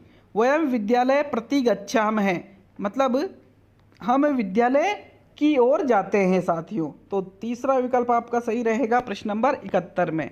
नेक्स्ट प्रश्न नंबर 72 देखेंगे। 72 प्रश्न आता है साथियों आपके, रुचि धातु है योगे कारकम भवति, मतलब रुचि धातु के योग में कौन सा कारक होता है। अपादानम, कर्म, करणम और संप्रदानम। तो साथियों रुच्य प्रेरणार्थम यहाँ पर आपके चतुर्थी विभक्ति का प्रयोग होता है। चतुर्थी विभक्ति मतलब यहाँ पर कौन सा रहेगा, संप्रदान कारक यहाँ पर सही रहेगा। चौथा विकल्प सही है प्रश्न नंबर 72 में। अगला प्रश्न नंबर 73 देखेंगे। ग्रहगत है उदाहरण मिदम विद्यते, कौन से समास का ये उदाहरण है। तत्पुरुष समासस्य, बहुव्रीहि समासस्य, द्वंद्व समासस्य और अविभाव समासस्य। तो ग्रहगत शब्द में आपको समास का चयन करना है साथियों, कौन सा इसमें समास है। इसका जो सही आंसर है तत्पुरुष, मतलब घर को आगत, ग्रहगत यहाँ पर प्रथम विकल्प आपका सही रहेगा प्रश्न नंबर 73 में। नेक्स्ट प्रश्न नंबर 74, भवति कस्य संधि उदाहरणम। ये जो भवति शब्द है ये किस संधि का उदाहरण है। यण संधि है, दीर्घ संधि है, अयादि संधि है और उत्तु संधि है। तो साथियों भवति अव शब्द आ रहा है, ऑटोमेटिक पता चल रहा है कि ये अयादि संधि का उदाहरण है साथियों। तो मित्रों यहाँ पर आपका तीसरा विकल्प सही है, भवति शब्द में आपके अयादि संधि है। ठीक है, अव शब्द ऑटोमेटिक पहचान में आ रहा है। नेक्स्ट प्रश्न नंबर 75 देखेंगे। नम प्लस तुमुन प्रत्यय युक्त पदम किम। ये दोनों शब्द जब जुड़ जाएंगे, नम में तुमुन प्रत्यय जुड़ जाता है तो कौन सा पद बनेगा। नमितुम, नमित्वा, नंतुम और नमनीय है। तो साथियों नम प्लस तुमुन जब जुड़ जाते हैं तो यहाँ पर आपके शब्द बन जाता है नंतुम। क्या बन जाता है, नंतुम बन जाता है साथियों। तीसरा विकल्प आपका सही रहेगा प्रश्न नंबर 75 में। अगला प्रश्न नंबर 76 देखेंगे। महत्वम इत्यत्र क है प्रत्यय। महत्वम शब्द में कौन सा प्रत्यय है। तमप, तल, कत और त्वय। तो साथियों महत्वम शब्द में आपको प्रत्यय बताना है। बताइए राइट आंसर। इसका जो सही आंसर है साथियों वो रहेगा आपके, इसमें त्वय प्रत्यय लगा हुआ है। कौन सा प्रत्यय लगा हुआ है, त्वय प्रत्यय लगा हुआ है महत्वम शब्द में। ठीक है, चौथा विकल्प सही है प्रश्न 76 में। नेक्स्ट प्रश्न नंबर 77, यहाँ पे शिक्षण विधि स्टार्ट हो चुकी है। प्राचीनतम विधि है क्या है। प्राचीनतम विधि कौन सी है। पारायण विधि है, व्याख्या विधि है, सूत्र विधि है और आगमन विधि है। तो साथियों प्राचीनतम विधि की अगर बात करें तो आपके प्राचीनतम विधि है पारायण विधि। प्रथम विकल्प सही रहेगा प्रश्न नंबर 77 में। अगला प्रश्न नंबर 78, शिक्षण रुचिकरम कथम स्यात्। विधि भी है, कौशले है, पुस्तकें है, दृश्य श्रव्य साधने हैं। मतलब शिक्षण रुचिकर कब होता है साथियों, जब दृश्य श्रव्य साधनों का प्रयोग किया जाता है तो शिक्षण रुचिकर होता है। चौथा विकल्प प्रश्न नंबर 78 में आपका सही रहेगा। क्लियर है सभी के मित्रों। जरूर शेयर और लाइक करके जाए वीडियो को। अच्छा लगता है तो पूरे 150 प्रश्न, लगभग ये वीडियो बनाने में मुझे 6 से 7 दिन लगे हैं, इतनी इसमें मेहनत हुई है साथियों। बिल्कुल ये चीज़ें निःशुल्क है, आप पैसे देकर भी यही चीज़ें पढ़ोगे और हो सकता है कि आपको इतनी क्वालिटी नहीं मिले। मैं अपनी बड़ाई नहीं कर रहा हूँ साथियों, बस मेहनत पूरी करता हूँ अकेला। नेक्स्ट प्रश्न नंबर 79 देखेंगे। निबंधात्मक परीक्षा अपेक्षया का परीक्षा विश्वसनीयता कथ्यते। मतलब जो निबंधात्मक परीक्षा है उसकी अपेक्षा कौन सी परीक्षा विश्वसनीय होती है। वस्तुनिष्ठ परीक्षा, भाषण परीक्षा, साक्षात्कार परीक्षा और लिखित परीक्षा। तो निबंधात्मक परीक्षा की अपेक्षा साथियों आपकी वस्तुनिष्ठ परीक्षा अधिक विश्वसनीय होती है, इसलिए आपका प्रथम विकल्प प्रश्न नंबर 79 में बिल्कुल सही है। अगला प्रश्न नंबर 80 देखेंगे। संस्कृत भाषा सर्वाधिक सफला भाषा कस्य कृते वर्तते? दूरदर्शनम, चलचित्रस्य, संगणकस्य और आकाशवाणी। तो साथियों यहाँ पर जो सही आंसर है वो रहेगा आपका तीसरा विकल्प संगणकस्य। मतलब संगणक की किसकी बात की जा रही है यहाँ पर? कंप्यूटर की बात की जा रही है साथियों।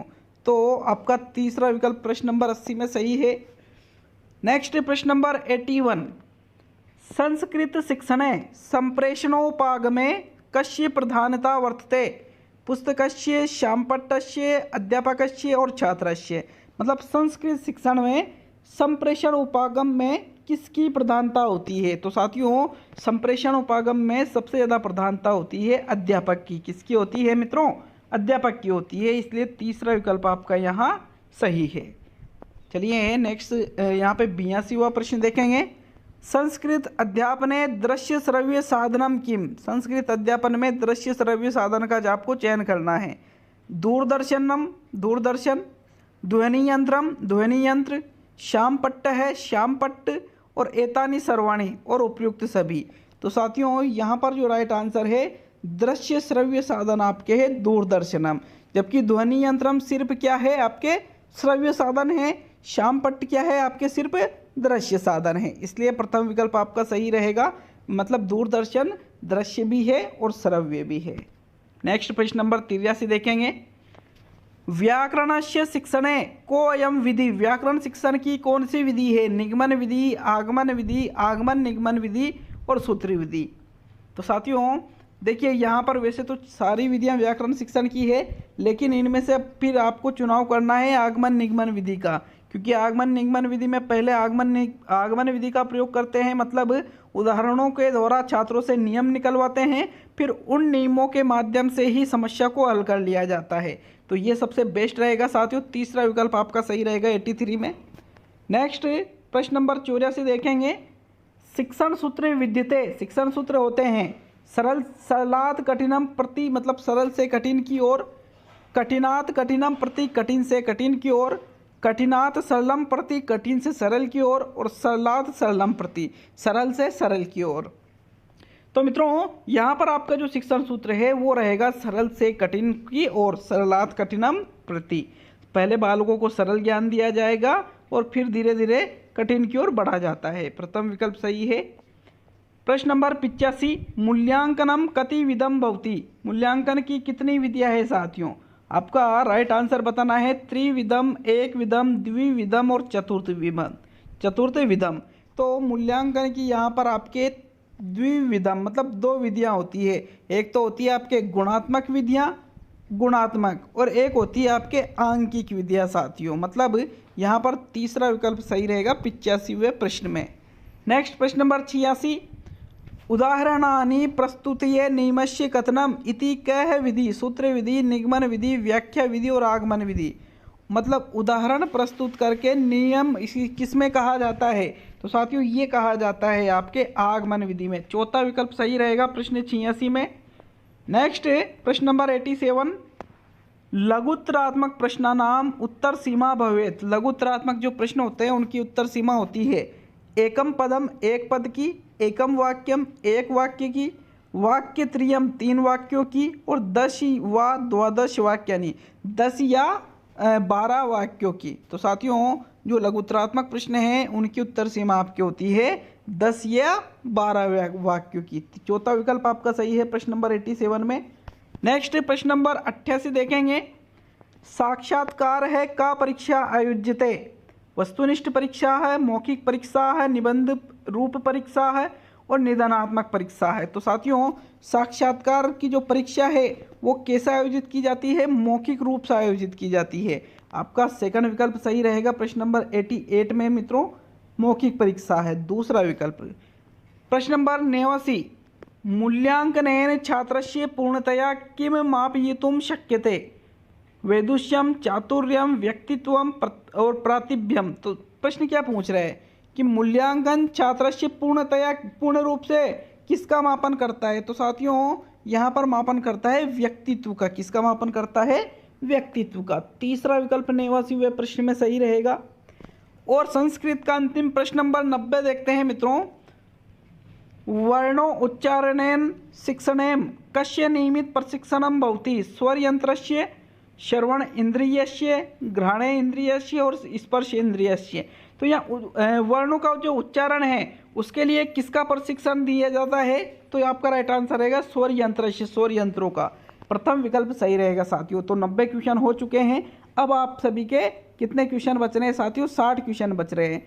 तो बिल्कुल वो 60 क्वेश्चन भी अच्छी तरह से हम एक एक क्वेश्चन को सोल्व करने वाले हैं। मित्रों, अब देखेंगे गणित शिक्षण के प्रश्न नंबर 91 से लेकर के 120 तक आपको गणित के क्वेश्चन मिलेंगे, जिसमें आपके सवाल भी रहेंगे और गणित से संबंधित शिक्षण विधियां भी रहने वाली है। तो चलिए शुरू करते हैं गणित शिक्षण को। इसके बाद आपका पर्यावरण का भी 121 से लेकर के 150 तक क्वेश्चन मिल जाएंगे साथियों। तो प्रश्न नंबर 91 सबसे पहले आपके आता है गणित शिक्षण में। एक पुस्तक ₹20 में खरीदकर 16 में बेची गई तो कितने प्रतिशत हानि होगी? 4%, 16%, 20% और 25%। तो साथियों देखिए, यहाँ पर पुस्तक 20 रुपये में खरीदी, मतलब पुस्तक का क्रय मूल्य कितना है? आपके 20 रुपये इसका क्रय मूल्य है। और इसका विक्रय मूल्य कितना है साथियों? 16 रुपये में बेची तो इसका विक्रय मूल्य कितना है? 16 रुपये है। मतलब यहाँ पर 4 रुपये की आपको हानि हुई है। तो हानि प्रतिशत में पूछी है, तो प्रतिशत में हानि निकालने के लिए आपको क्या करना पड़ेगा कि जो हानि हुई है उसको ऊपर लिखना है, जो आपने क्रय मूल्य किया था वो नीचे लिखना है, इंटू 100 आप जब करोगे तो यहाँ से 5 बार 100 कट जाएगा और 5 × 4 करोगे तो 5 × 4 20, मतलब 20% की आपको हानि होती है। तो मतलब यहाँ पर आपका तीसरा विकल्प सही है 91 क्वेश्चन में। नेक्स्ट प्रश्न नंबर 92 देखेंगे। आपके 92वां क्वेश्चन है, गणित एक विज्ञान है जिसकी सहायता से आवश्यक निष्कर्ष निकाले जाते हैं। ये कथन किसका है? न्यूटन का, पियर्स का, आइंस्टीन का और आर्यभट्ट का। तो साथियों ये जो उपरोक्त कथन है गणित के संदर्भ में, ये कथन पियर्स का है। दूसरा विकल्प आपका सही रहेगा। उपरोक्त कथन किसके द्वारा कहा गया है?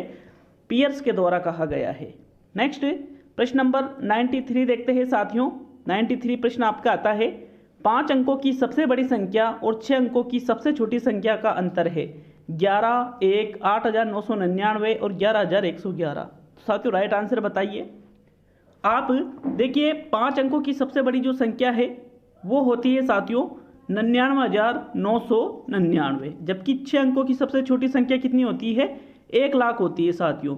तो इन दोनों के बीच कितना अंतर होता है? 1 का। मतलब दूसरा विकल्प आपका यहाँ पर सही रहेगा प्रश्न नंबर 93 में। साथियों अगला प्रश्न देखेंगे, प्रश्न नंबर 94। गणित विज्ञान का प्रवेश द्वार एवं कुंजी है, निम्न में से यह कथन किसका है? जीन पियाजे, रोजर बेकन, आर्यभट्ट और स्किनर। तो साथियों देखिए, गणित विज्ञान का प्रवेश द्वार एवं कुंजी है, उपरोक्त कथन यहाँ पर रोजर बेकन का है। किसका है साथियों? रोजर बेकन का। दूसरा विकल्प आपका सही रहेगा प्रश्न नंबर 94 में। अगला प्रश्न देखेंगे मित्रों इसका, प्रश्न नंबर 95। गणित सभी विज्ञानों का द्वार एवं कुंजी है। ये तो देखिए डबल प्रश्न रिपीट हो गया है, वही रोजर बेकन वाला ही है इसमें। तो इस प्रश्न को हम बोनस पे कर देते हैं, इसको छोड़ देते हैं साथियों। प्रश्न 96, निम्न संख्याओं में से कौन सी संख्या अभाज्य संख्या नहीं है?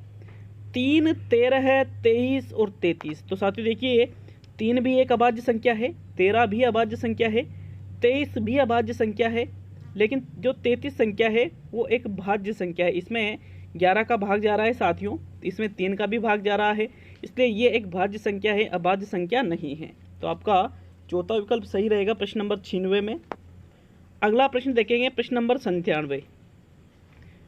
17/40, 17/41, 17/50 और 17/55 में सबसे बड़ी भिन्न संख्या है। तो राइट आंसर बताइए कौन सी सबसे बड़ी भिन्न है? 17/40, 17/41, 17/50 और 17/55। साथियों किसी भी भिन्न को आपको देखना है कि कौन सी छोटी है कौन सी बड़ी है, तो आपको फिर क्या करना पड़ता है, वो जो भिन्न है 17 जैसे 40 है तो इसके ऊपर एक 0 लगा दो और फिर इसमें भाग दे दिया करो। आप आसानी से उसके निकाल सकते हो कि कौन सी भिन्न बड़ी है और कौन सी छोटी है। साथियों यहाँ पर प्रश्न नंबर 97 में आपका प्रथम विकल्प सही है, 17/40 इनमें सबसे बड़ी भिन्न है। आप चाहे तो ये 17 में 0 लगा के नीचे की संख्या का भाग देकर देख सकते हो। प्रथम विकल्प सही रहेगा। नेक्स्ट मित्रों अगला प्रश्न देखेंगे, प्रश्न नंबर 98। एक गांव की कुल जनसंख्या स्त्री पुरुष मिलाकर 4054 है। यदि पुरुषों की संख्या 2896 है तो स्त्रियों की संख्या कुल जनसंख्या का कितने प्रतिशत है? 71.42%, 58.56%, 28.56% और 24.36%। तो साथियों इसका राइट आंसर बताना है आपको। प्रश्न नंबर 98 है, ये थोड़ा यहाँ मिस टाइप है, मैंने बता दिया आपको।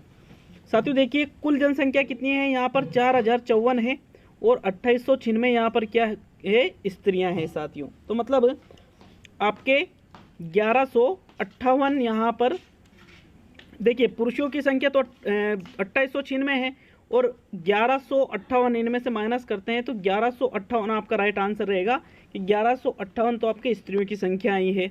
अब यहाँ पर आपको ये देखना है कि 1158 कुल जनसंख्या का कितने प्रतिशत है।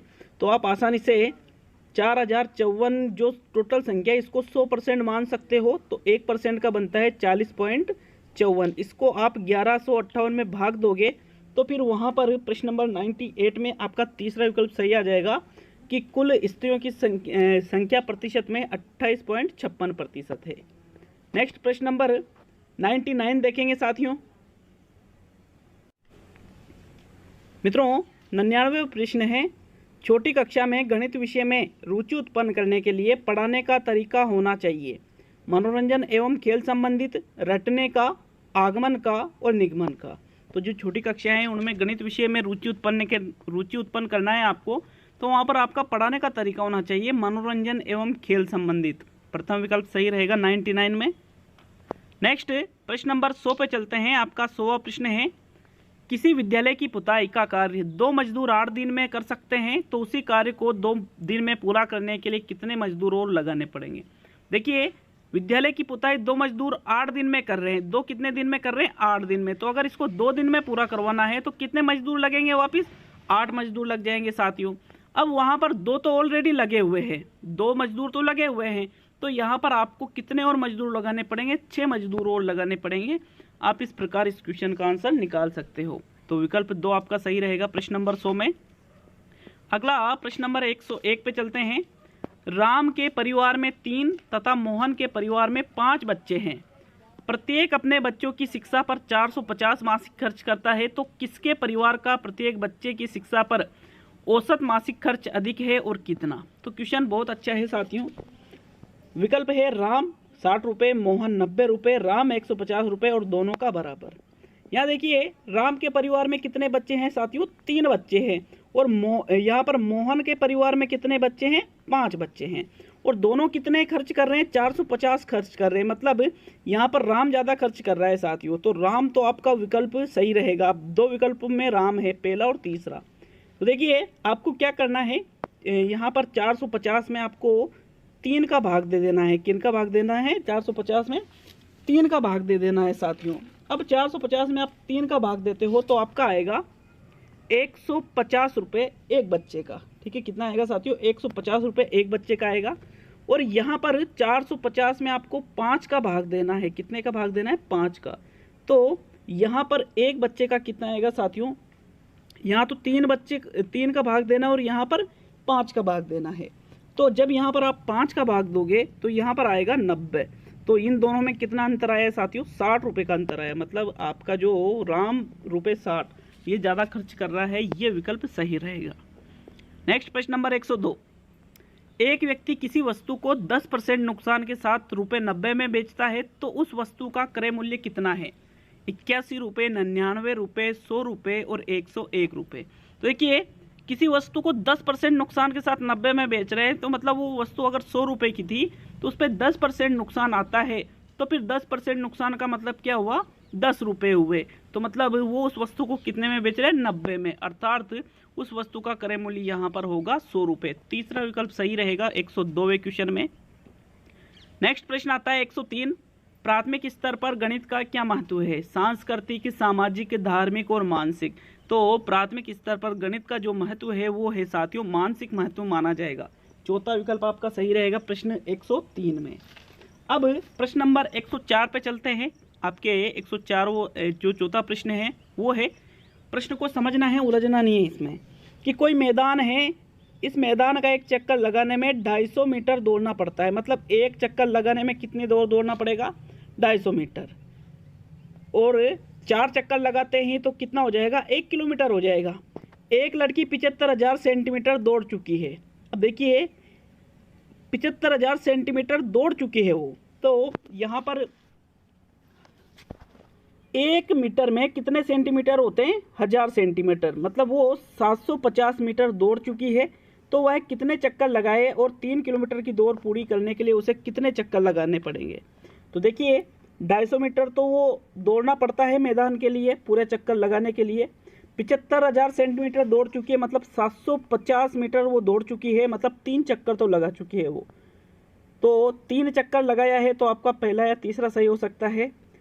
और उसे 3 किलोमीटर की दौड़ पूरी करने के लिए कितने चक्कर और लगाने पड़ेंगे? अब एक चक्कर में देखिए 250 मीटर हो रहा है, 750 मीटर वो दौड़ चुकी है।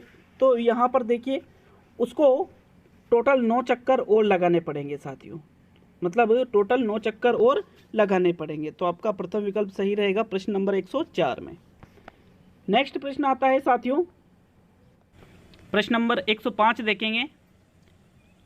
500 रुपये का 4% साधारण ब्याज की दर से 2 वर्ष के लिए उधार दिए गए हैं। 2 वर्ष बाद लौटाए जाने वाली राशि क्या होगी? तो आप आसानी से निकाल सकते हो कि मूलधन कितना है आपके? 500 रुपये है। साधारण ब्याज कितना है? 2। साधारण ब्याज की दर से 2 वर्ष के लिए ब्याज दर है यहाँ पर 4% और समय है यहाँ पर 2 वर्ष। तो 2 वर्ष बाद लौटाना है, तो यहाँ पे काटते हो आप, तो 5 × 4 × 2, 5 चौक 20 दूनी 40। मतलब ब्याज रहेगा उसका 40 रुपये और मूलधन कितना था? 500। उसको 540 रुपये लौटाने होंगे। चौथा विकल्प सही है प्रश्न नंबर 105 में। अब देखते हैं साथियों प्रश्न नंबर 106 को। आपका 106वां क्वेश्चन आता है, एक विद्यालय के सहायक कर्मचारियों का मासिक वेतन रुपयों में 1720 है, 1750, 1760 और 1710 है। तो उनका औसत कितना होगा? 6940, 1735, 1700 और 1725। तो आपको इस क्वेश्चन में क्या करना है कि इन चारों का जो वेतन है वो जोड़ लेना है और उसमें 4 का भाग दे देना है। फिर वहाँ पर आपका जो आंसर आएगा वही आपका सही आंसर रहेगा। और इसका सही आंसर रहेगा 1735 रुपये। उनका औसत जो वेतन है वो निकल कर आ जाता है। नेक्स्ट प्रश्न नंबर 107, एक शिविर में 96 व्यक्तियों के लिए 40 दिन की भोजन सामग्री है। 60 व्यक्तियों के लिए वह सामग्री कितने दिन चलेगी? 64 दिन, 384 दिन, 144 दिन और 72 दिन। तो यहाँ पर ये एक एक नियम टाइप का ये क्वेश्चन है।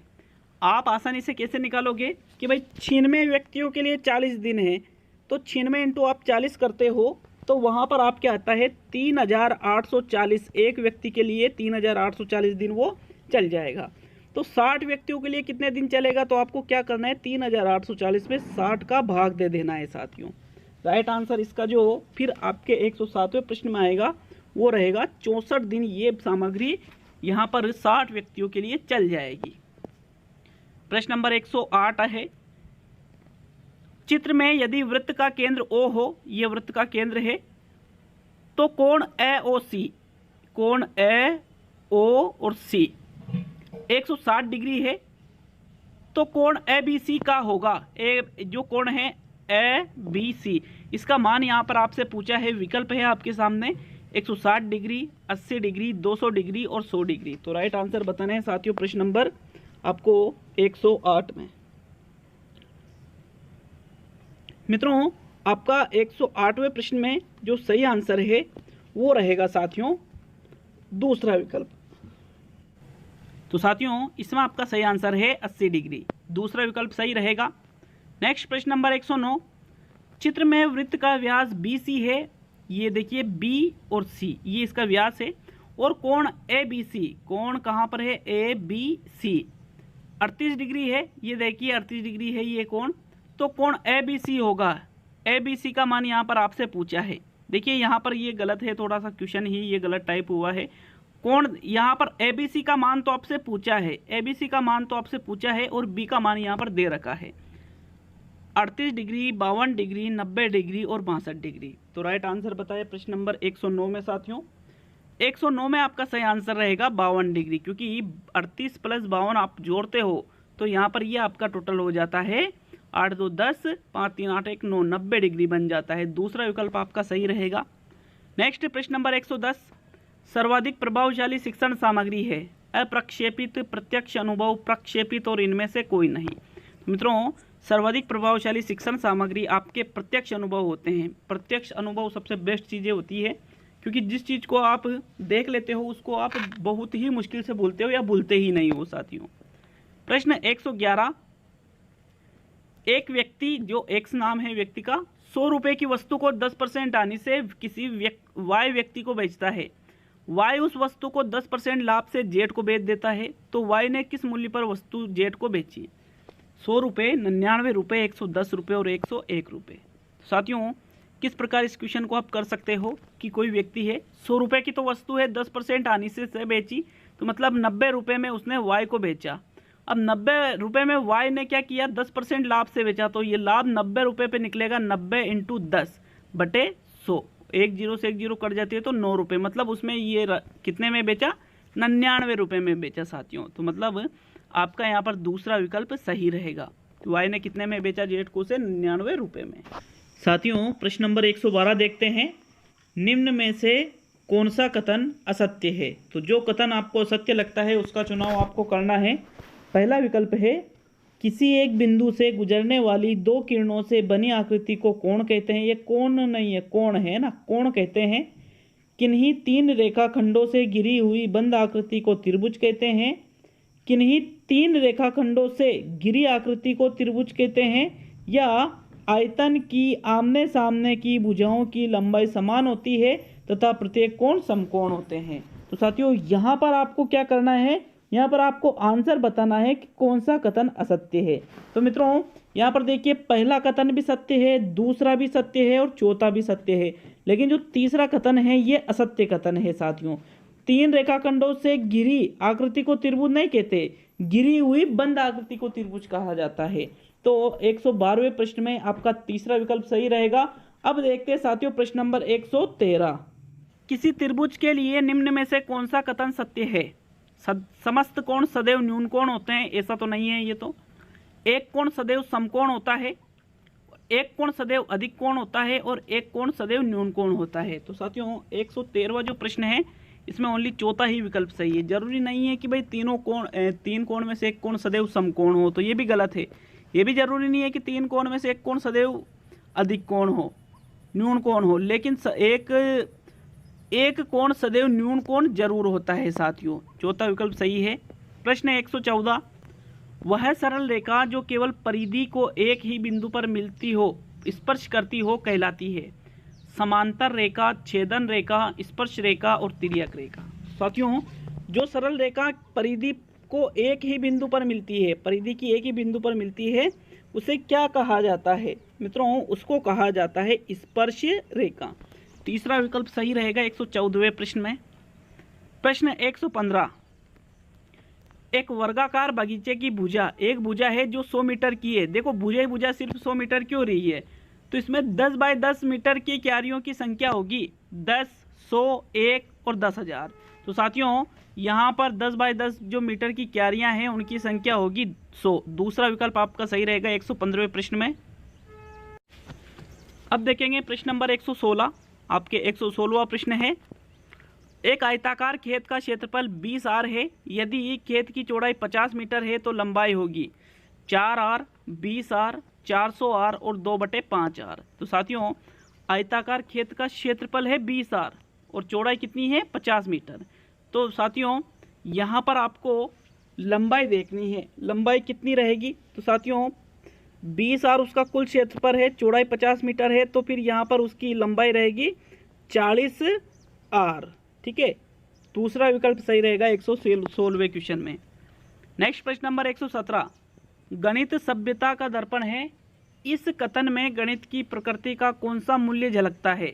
सांस्कृतिक मूल्य, सामाजिक मूल्य, अनुशासन संबंधित मूल्य और उपरोक्त में से कोई नहीं। अब देखिए, गणित सभ्यता का दर्पण है, सभ्यता की बात की जा रही है तो संस्कृति से संबंधित है, इसलिए प्रथम विकल्प आपका सही रहेगा। नेक्स्ट प्रश्न नंबर 118, जब 2 वृत्त अप्रतिच्छेदी होते हैं तो उनकी कुल स्पर्श रेखाएं होगी 1, 2, 3, 4। तो साथियों, जब दो वृत्त है, ठीक है, कितने वृत्त है, अप्रतिच्छेदी, तो अप्रतिच्छेदी है, यहाँ पर विशेष तौर पे आपको याद रखना है। तो वहाँ पर उनकी जो कुल रेखाएं हैं वो रहेगी साथियों 4, चौथा विकल्प सही रहेगा। मित्रों प्रश्न नंबर 119 आता है, किसी आयताकार खेत का विकर्ण 17 मीटर तथा परिमाप 46 मीटर है, तो खेत का क्षेत्रफल क्या होगा। तो क्षेत्रफल निकालने के लिए तो आपको जो परिमाप है, परिमाप तो आपके पास 46 मीटर है, लेकिन लंबाई चौड़ाई कितनी है ये पता नहीं है। तो एक बार आपको लंबाई चौड़ाई निकालनी पड़ेगी आपको उस आयताकार खेत की, कि भाई इसकी चौड़ाई कितनी है और इसकी लंबाई कितनी है, फिर दोनों को गुणा करके आप आसानी से क्षेत्रफल निकाल सकते। लेकिन इसमें सिर्फ विकर्ण दे रखा है 17, तो साथियों विकर्ण 17 है, तो यहाँ पर आप आसानी से उसका जो परिमाप है वो उसकी जो लंबाई चौड़ाई है वो निकाल सकते हो। कैसे कि 17 को 17 से जो संख्या होती है उसको उससे स्क्वायर कर दो, तो 17 इंटू 17 करते हो तो आपका आता है यहाँ पर 289। कितना आता है साथियों, 289 आपके आता है।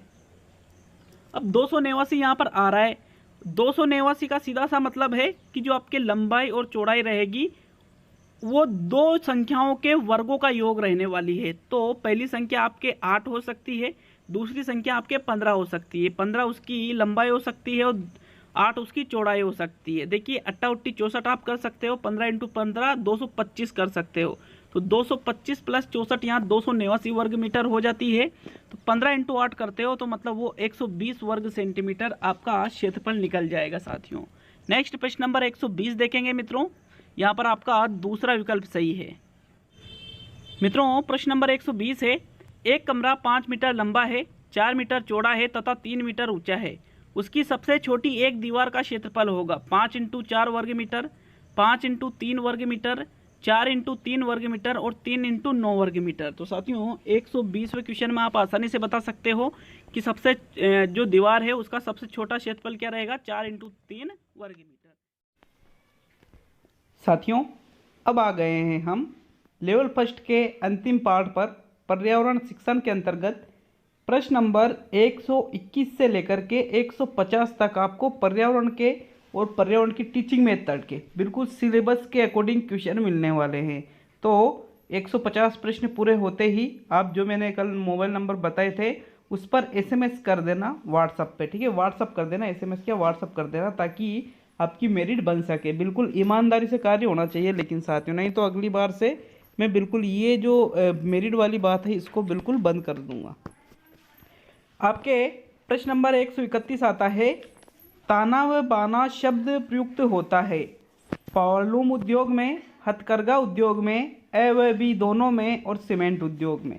तो साथियों ताना और बाना जो ये शब्द है ये आपके पावरलूम उद्योग में और हथकरघा उद्योग में दोनों में ही प्रयुक्त होता है, इसलिए आपका तीसरा विकल्प यहाँ पर सही है 121वें प्रश्न में। नेक्स्ट प्रश्न नंबर 122, प्रक्षेपण के आधार पर अप्रक्षेपण सामग्री नहीं है। चार्ट, पेग बोर्ड, रेडियो और स्लाइड। ये स्लाइड है, सॉरी ये क्या है, स्लाइड लिखा था, ये थोड़ा मिस्टाइप है। तो आपको बताना है कि अप्रक्षेपण सामग्री कौन सी नहीं है साथियों। प्रश्न नंबर 122 में आपको सही आंसर का चुनाव करना है। मित्रों देखिए ये जो स्लाइड शब्द है ये अप्रक्षेपण सामग्री नहीं है, बल्कि ये एक प्रक्षेपी सामग्री है। कैसी सामग्री है साथियों, प्रक्षेपी।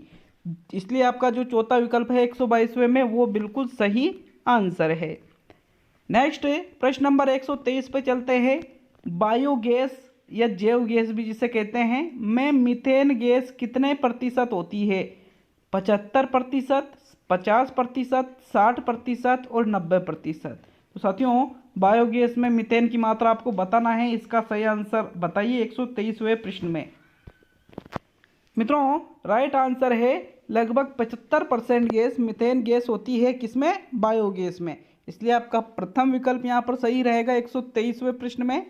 नेक्स्ट प्रश्न नंबर 124 पे चलते हैं। आपके 124वां प्रश्न है, कन्या भ्रूण हत्या को सरकार ने किस वर्ष अधिनियम बनाकर प्रतिबंधित किया था, 2004 में, 2006 में, 2008 में और 2003 में। तो साथियों कन्या भ्रूण हत्या को सरकार ने अधिनियम कब बनाया था, इसको प्रतिबंधित कब किया था साथियों, आपके 124वें में प्रश्न नंबर जो 124वां है उसमें तीसरा विकल्प सही है। 2008 में ही कन्या भ्रूण हत्या को सरकार ने अधिनियम बनाकर प्रतिबंधित कर दिया था। तो तीसरा विकल्प सही रहेगा 124वें में। नेक्स्ट प्रश्न नंबर 125, निम्न में से कौन सी हरित गैस नहीं है? Carbon dioxide, sulphur dioxide, methane और नाइट्रोजन। तो यहाँ पर देखिए जो हरित गृह गैस नहीं है उसका चयन करना है। आपके कार्बन डाइऑक्साइड, सल्फर डाइऑक्साइड और मीथेन ये तीनों ही गैस हरित गृह गैसें हैं, लेकिन जो नाइट्रोजन गैस है ये कोई हरित गृह गैस नहीं है और आपको यही देखना था, इसलिए आपका यहाँ पर विकल्प नंबर 4 सही रहेगा साथियों। प्रश्न है 126, जननी सुरक्षा सेवाओं का टेलीफोन नंबर क्या है? 101, 102, 104 और 108। राइट आंसर बताइए साथियों। प्रश्न नंबर 126 में राइट आंसर क्या रहेगा? मित्रों जननी सुरक्षा सेवाओं का जो टेलीफोन नंबर है वो है आपके 104। तीसरा विकल्प सही रहेगा प्रश्न नंबर 126 में। क्लियर है सभी के? नेक्स्ट देखिए आपातकालीन सेवाएं का नंबर 108 होता है और जननी सुरक्षा सेवाओं का नंबर 104 होता है। प्रश्न नंबर 127 देखेंगे, प्रश्न पत्र निर्माण के चरणों में शामिल तत्व नहीं है। डिजाइन बनाना, ब्लूप्रिंट बनाना, फीडबैक लेना और परख निर्माण करना। तो प्रश्न पत्र निर्माण के चरणों में किसे शामिल नहीं किया जाता है? 127 में राइट आंसर बताना है आपको। इसका जो राइट आंसर है साथियों वो है आपका फीडबैक लेना। तीसरा विकल्प आपका सही रहेगा। इसमें कोई फीडबैक नहीं लिया जाता है जब प्रश्न पत्र का निर्माण करते हैं। तो इसमें डिजाइन बनती है, ब्लूप्रिंट बनता है, परख निर्माण बनता है, लेकिन फीडबैक लेना जैसा कोई विकल्प इसमें नहीं होता है, इसलिए ही तीसरा विकल्प आपका यहाँ सही रहेगा। नेक्स्ट प्रश्न नंबर 128 देखेंगे मित्रों, शोषण तंत्र पढ़ाने के लिए अध्यापक ने मानव शोषण तंत्र का मॉडल दिखाकर पढ़ाया। अध्यापक द्वारा प्रस्तुत विधि का नाम क्या है?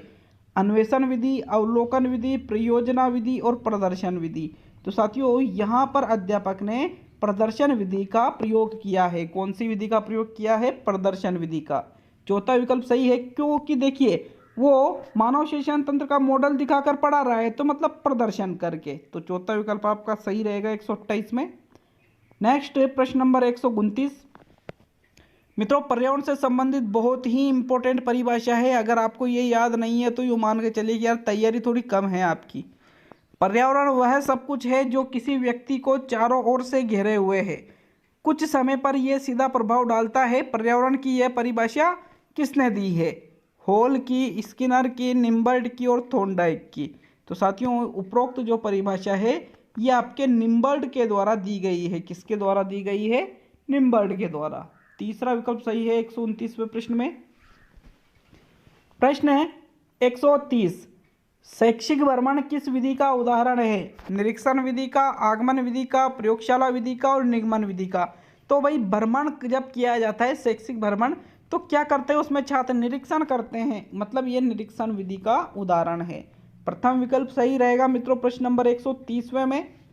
अब आपके यहाँ पे 130 प्रश्न पूरे हो चुके हैं, मात्र 20 क्वेश्चन और बचे हैं। तो बिल्कुल 20 क्वेश्चन में से कोशिश करना कि आपके बहुत ही ज़्यादा क्वेश्चन सही हो लास्ट के 20 प्रश्नों में से भी, और टोटल 110 क्वेश्चन तो कम से कम होना ही चाहिए, ये मान के चलो साथियों आप। प्रश्न नंबर 131, छात्रों में मानचित्र पढ़ने से जो व्यवहारगत परिवर्तन होता है वह निम्नलिखित में से किस उद्देश्य से संबंधित है? ज्ञानोपयोग, कौशल, ज्ञानात्मक और अवबोध। तो 131वें में आपको आंसर देना है साथियों। मित्रों इसका राइट आंसर है चौथा विकल्प अवबोध। अब देखिए मानचित्र पढ़ने से परिवर्तन हो रहा है, तो मानचित्र पढ़ना तो कौशल है लेकिन उसमें परिवर्तन हो रहा है तो मतलब वो अवबोध आ जाएगा। तो चौथा विकल्प सही रहेगा 131वें प्रश्न में। प्रश्न नंबर 132, हरी बाली रोग किस फसल में होता है? ज्वार, बाजरा, गेहूं और जौ। तो राइट आंसर बताइए हरी बाली रोग इनमें से किस फसल में होता है साथियों? 132वें प्रश्न में आपके चौथा विकल्प सही है। जौ एक फसल का नाम है साथियों, ये इसमें हरी बाली नामक रोग लगता है, इसलिए आपका चौथा विकल्प सही रहेगा प्रश्न नंबर 132 में। मित्रों नेक्स्ट प्रश्न नंबर 133 पे चलते हैं।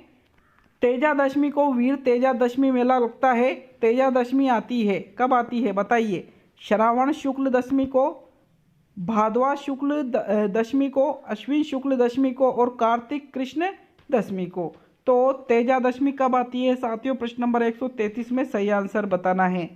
आपका जो सही आंसर है वो रहेगा अश्विन शुक्ल दशमी को ही तेजादशमी आती है। तो आपका यहाँ पर तीसरा विकल्प सही है प्रश्न नंबर 133 में। अब बढ़ते हैं प्रश्न नंबर 134 की तरफ। 134वां प्रश्न है, राष्ट्रीय उपभोक्ता दिवस कब मनाया जाता है? 26 अक्टूबर को, 2 दिसंबर को, 24 दिसंबर को और 14 नवंबर को। वेरी इंपॉर्टेंट क्वेश्चन है, इसको जरूर आप लिख लेना साथियों। राष्ट्रीय उपभोक्ता दिवस कब मनाया जाता है? इसका जो सही आंसर है वो रहेगा आपको 24 दिसंबर को राष्ट्रीय उपभोक्ता दिवस मनाया जाता है। तो मतलब आपका तीसरा विकल्प सही है 134वें क्वेश्चन में। अब देखेंगे मित्रों प्रश्न नंबर 135। एथलीट फुट बीमारी होती है जीवाणुओं से, फफूंद से, प्रोटोजोआ से और सूत्रकृमि से। तो साथियों राइट आंसर बताना है आपको कि एथलीट फुट बीमारी किससे होती है। 135वें क्वेश्चन का जो सही आंसर है साथियों वो रहेगा आपका दूसरा विकल्प, फफूंद से ही एथलीट फुट नामक बीमारी होती है। दूसरा विकल्प सही है 135वें में। प्रश्न 136, परियोजना एक समस्या प्रदान है जो कि अपनी स्वाभाविक परिस्थितियों के अंतर्गत पूर्णता को प्राप्त करती है। यह परिभाषा किस शिक्षा शास्त्री ने दी है? बेलार्ड, स्पेंसर, स्टीवेंसन और किलपेट्रिक। मित्रों 136 में आपको सही आंसर बताना है। उपरोक्त जो परिभाषा है ये किसके द्वारा दी गई है? तो आपका जो राइट आंसर है वो रहेगा स्टीवेंसन ने ये परिभाषा दी है कि परियोजना क्या है? एक समस्या मूलक कार्य है साथियों जो अपनी स्वाभाविक परिस्थितियों के अंतर्गत पूरा किया जाता है। तीसरा विकल्प सही रहेगा 136वें प्रश्न में। अब प्रश्न 137, ओजोन गैस किस परत में पाई जाती है? शोभ मंडल, ये शो नहीं है किसे है ये आप, ठीक है, शोभ मंडल, समताप मंडल, मध्य मंडल और आयन मंडल। तो मित्रों ओजोन गैस किस परत में पाई जाती है इन दिए गई 4 परतों में से? 137वें क्वेश्चन में राइट आंसर बताइए। इसका राइट आंसर है ओजोन गैस समताप मंडल में पाई जाती है। तो दूसरा विकल्प आपका सही रहेगा 137वें प्रश्न में। मित्रों अब देखते हैं प्रश्न नंबर 138। भारत में वन्य जीव संरक्षण अधिनियम किस वर्ष में लागू किया गया था? 1962, 1970, 1972, 1982। तो भारत में वन्य जीव संरक्षण कब लागू किया गया है? आपको राइट आंसर देना है। वेरी इंपॉर्टेंट क्वेश्चन है 138वां और इसका जो सही आंसर है साथियों वो रहेगा 1972 में वन्य जीव संरक्षण अधिनियम वर्ष यहाँ पे वन्य जीव संरक्षण अधिनियम लागू किया गया था 1972 में। तीसरा विकल्प सही है 138वें क्वेश्चन में। अब प्रश्न नंबर 139, ब्लूम की टैक्सोनॉमी की पदानुक्रमिक व्यवस्था है पठन कौशल की, संज्ञानात्मक उद्देश्यों की, उपलब्धि लक्ष्यों की और पाठ्यचर्या संबंधी योजनाओं की। तो BS ब्लूम की ने जो दिया है वो किसकी पदानुक्रमिक व्यवस्था है? 139वें में सही आंसर देना है। मित्रों इन्होंने उद्देश्यों का वर्गीकरण किया है, यहाँ पर आपका दूसरा विकल्प सही रहेगा संज्ञानात्मक उद्देश्यों का। तो इसी प्रकार इसलिए आपका दूसरा विकल्प यहाँ सही है 139वें में। अब प्रश्न 140, 3 स्तर वाली पंचायती राज संस्थाओं का सुझाव दिया गया था किस समिति के द्वारा? लॉर्ड रिपन समिति, महात्मा गांधी ने, मेहता समिति और नेहरू समिति ने। तो 140वें में जो आंसर है वो रहेगा साथियों मेहता समिति के द्वारा 3 स्तर वाली पंचायती राज संस्थाओं का सुझाव दिया गया था, इसलिए आपका तीसरा विकल्प सही है मेहता समिति। नेक्स्ट प्रश्न नंबर 141, गर्भावस्था में लिंग परीक्षण करवाकर कन्या भ्रूण हत्या को सरकार ने किस वर्ष एक अधिनियम बनाकर प्रतिपादन किया था? 1995, 1997, 2000 और 2006। तो साथियों यहाँ पर आपको राइट आंसर बताना है प्रश्न नंबर 141 में। आपके 141वें क्वेश्चन में चौथा विकल्प सही है, सन 2006 में ऐसा अधिनियम बनाया गया था। अब देखते हैं प्रश्न नंबर 142, कोशिका के भीतर श्वसन का स्थान कौन सा होता है? राइबोसोम, गोल्गी काई, माइटोकॉन्ड्रिया और इनमें से कोई नहीं। तो यहाँ पर मित्रों देखिए कोशिका के भीतर जो श्वसन का स्थान है प्रश्न नंबर 142 में वो रहेगा आपके माइटोकॉन्ड्रिया। तीसरा विकल्प आपका सही रहेगा। माइटोकॉन्ड्रिया जो है उसी के द्वारा श्वसन किया जाता है। तो आपका तीसरा विकल्प सही है 142वें क्वेश्चन में। अब प्रश्न नंबर 143 देखेंगे। 22 मार्च को प्रतिवर्ष कौन सा दिवस मनाया जाता है? जल दिवस, वन दिवस, सेना दिवस और महिला दिवस। 22 मार्च को प्रतिवर्ष जो दिवस मनाया जाता है वो होता है साथियों आपके जल दिवस। क्या कौन सा दिवस मनाया जाता है? जल दिवस मनाया जाता है। अतः यहाँ पर आपका प्रथम विकल्प सही है 143वें में। प्रश्न 144 मधुमक्खी पालन की दृष्टि से सर्वश्रेष्ठ किस्म कौन सी है? Apis mellifera, Apis dorsata, Apis florea और एपिस इंडिका। तो मधुमक्खी पालन की दृष्टि से सर्वश्रेष्ठ किस्म कौन सी है मित्रों? 144 में राइट आंसर है आपके एपिस मेलिफेरा। सबसे बेस्ट क्वालिटी की मधुमक्खी होती है साथियों यहाँ पर, मतलब शहद सबसे बेस्ट होता है। प्रथम विकल्प आपका सही रहेगा प्रश्न 144 में। अब 145वां क्वेश्चन देखेंगे। सरल से कठिन की ओर सूत्र से तात्पर्य है बालकों को थोड़ा समझाया जाए, बालकों को स्वयं समझने दिया जाए, बालकों को रुचि के अनुसार पढ़ाना और बालकों को पहले सरल ज्ञान दिया जाए। तो साथियों सरल से कठिन की ओर जो शिक्षण सूत्र है इसका सीधा सा मतलब है कि बालकों को पहले सरल ज्ञान दिया जाना चाहिए, फिर उसके बाद में धीरे धीरे कठिनता की ओर बढ़ना चाहिए। तो चौथा विकल्प आपका सही रहेगा प्रश्न 145 में। अब प्रश्न नंबर 146 देखेंगे। खेजड़ी वृक्ष की पूजा किस पर्व पर की जाती है? गणगौर, तीज, होली और दशहरा। तो आपका जो राजस्थान का राज्य वृक्ष है खेजड़ी, इसकी पूजा कब की जाती है साथियों? दशहरे पर। कब की जाती है? दशहरे पर। यहाँ पर 146वें में चौथा विकल्प सही रहेगा। नेक्स्ट प्रश्न नंबर 147 देखेंगे। 147वां प्रश्न है बुनाई की वह प्रक्रिया जिसमें वस्त्रों पर पड़े धब्बे एवं विभिन्न रंगों को हटाया जाता है। विरंजन कहते हैं उसे, टेयरिंग कहते हैं, सेनफोराइजिंग कहते हैं और उक्त सभी कहा जाता है। तो साथियों जो बुनाई की प्रक्रिया है जिसमें वस्त्रों पर पड़े धब्बों और विभिन्न रंगों को हटा दिया जाता है उसको कहा जाता है साथियों विरंजन। क्या कहा जाता है? विरंजन के नाम से उसको जाना जाता है। तो प्रथम विकल्प सही है। नेक्स्ट प्रश्न नंबर 148 शरीर में ताप नियंत्रण करता है सेरिब्रम, हाइपोथैलेमस और यकृत। तो शरीर में ताप नियंत्रण करने का कार्य आपके हाइपोथैलेमस करता है। कौन करता है? हाइपोथैलेमस। तीसरा विकल्प सही रहेगा 148वें क्वेश्चन में। और आज इस मेगा टेस्ट का सेकंड नंबर का जो सेकंड लास्ट क्वेश्चन है 149वां वो देखेंगे। निम्न में से किस शिक्षण व्यू रचना का संबंध जनतांत्रिक व्यू रचनाओं से नहीं है? सामूहिक परिचर्चा व्यू रचना, मस्तिष्क उद्वेलन व्यू रचना, व्याख्यात्मक व्यू रचना और भूमिका व्यू है रचना। तो साथियों यहाँ पर देखिए बिल्कुल साफ साफ पता चल रहा है कि जो व्याख्यात्मक व्यू रचना है ये जनतांत्रिक व्यू रचनाओं से इनका कोई संबंध नहीं है, इसलिए तीसरा विकल्प सही रहेगा। और आज का अंतिम प्रश्न नंबर 150 देखेंगे। राज्य की सरकार का संवैधानिक मुखिया होता है मुख्यमंत्री, प्रधानमंत्री, राष्ट्रपति और राज्यपाल। तो राज्य की जो सरकार है उसका संवैधानिक मुखिया होता है साथियों आपके राज्यपाल। चौथा विकल्प सही रहेगा प्रश्न नंबर 150 में। तो साथियों ये आज के 150 क्वेश्चन थे। वीडियो को लाइक शेयर करना नहीं भूले और चैनल पर नए हो तो सब्सक्राइब जरूर कर ले ताकि हमारे वीडियो की नोटिफिकेशन आप तक पहुंच सके। बहुत बहुत धन्यवाद साथियों वीडियो को पूरा देखने के लिए।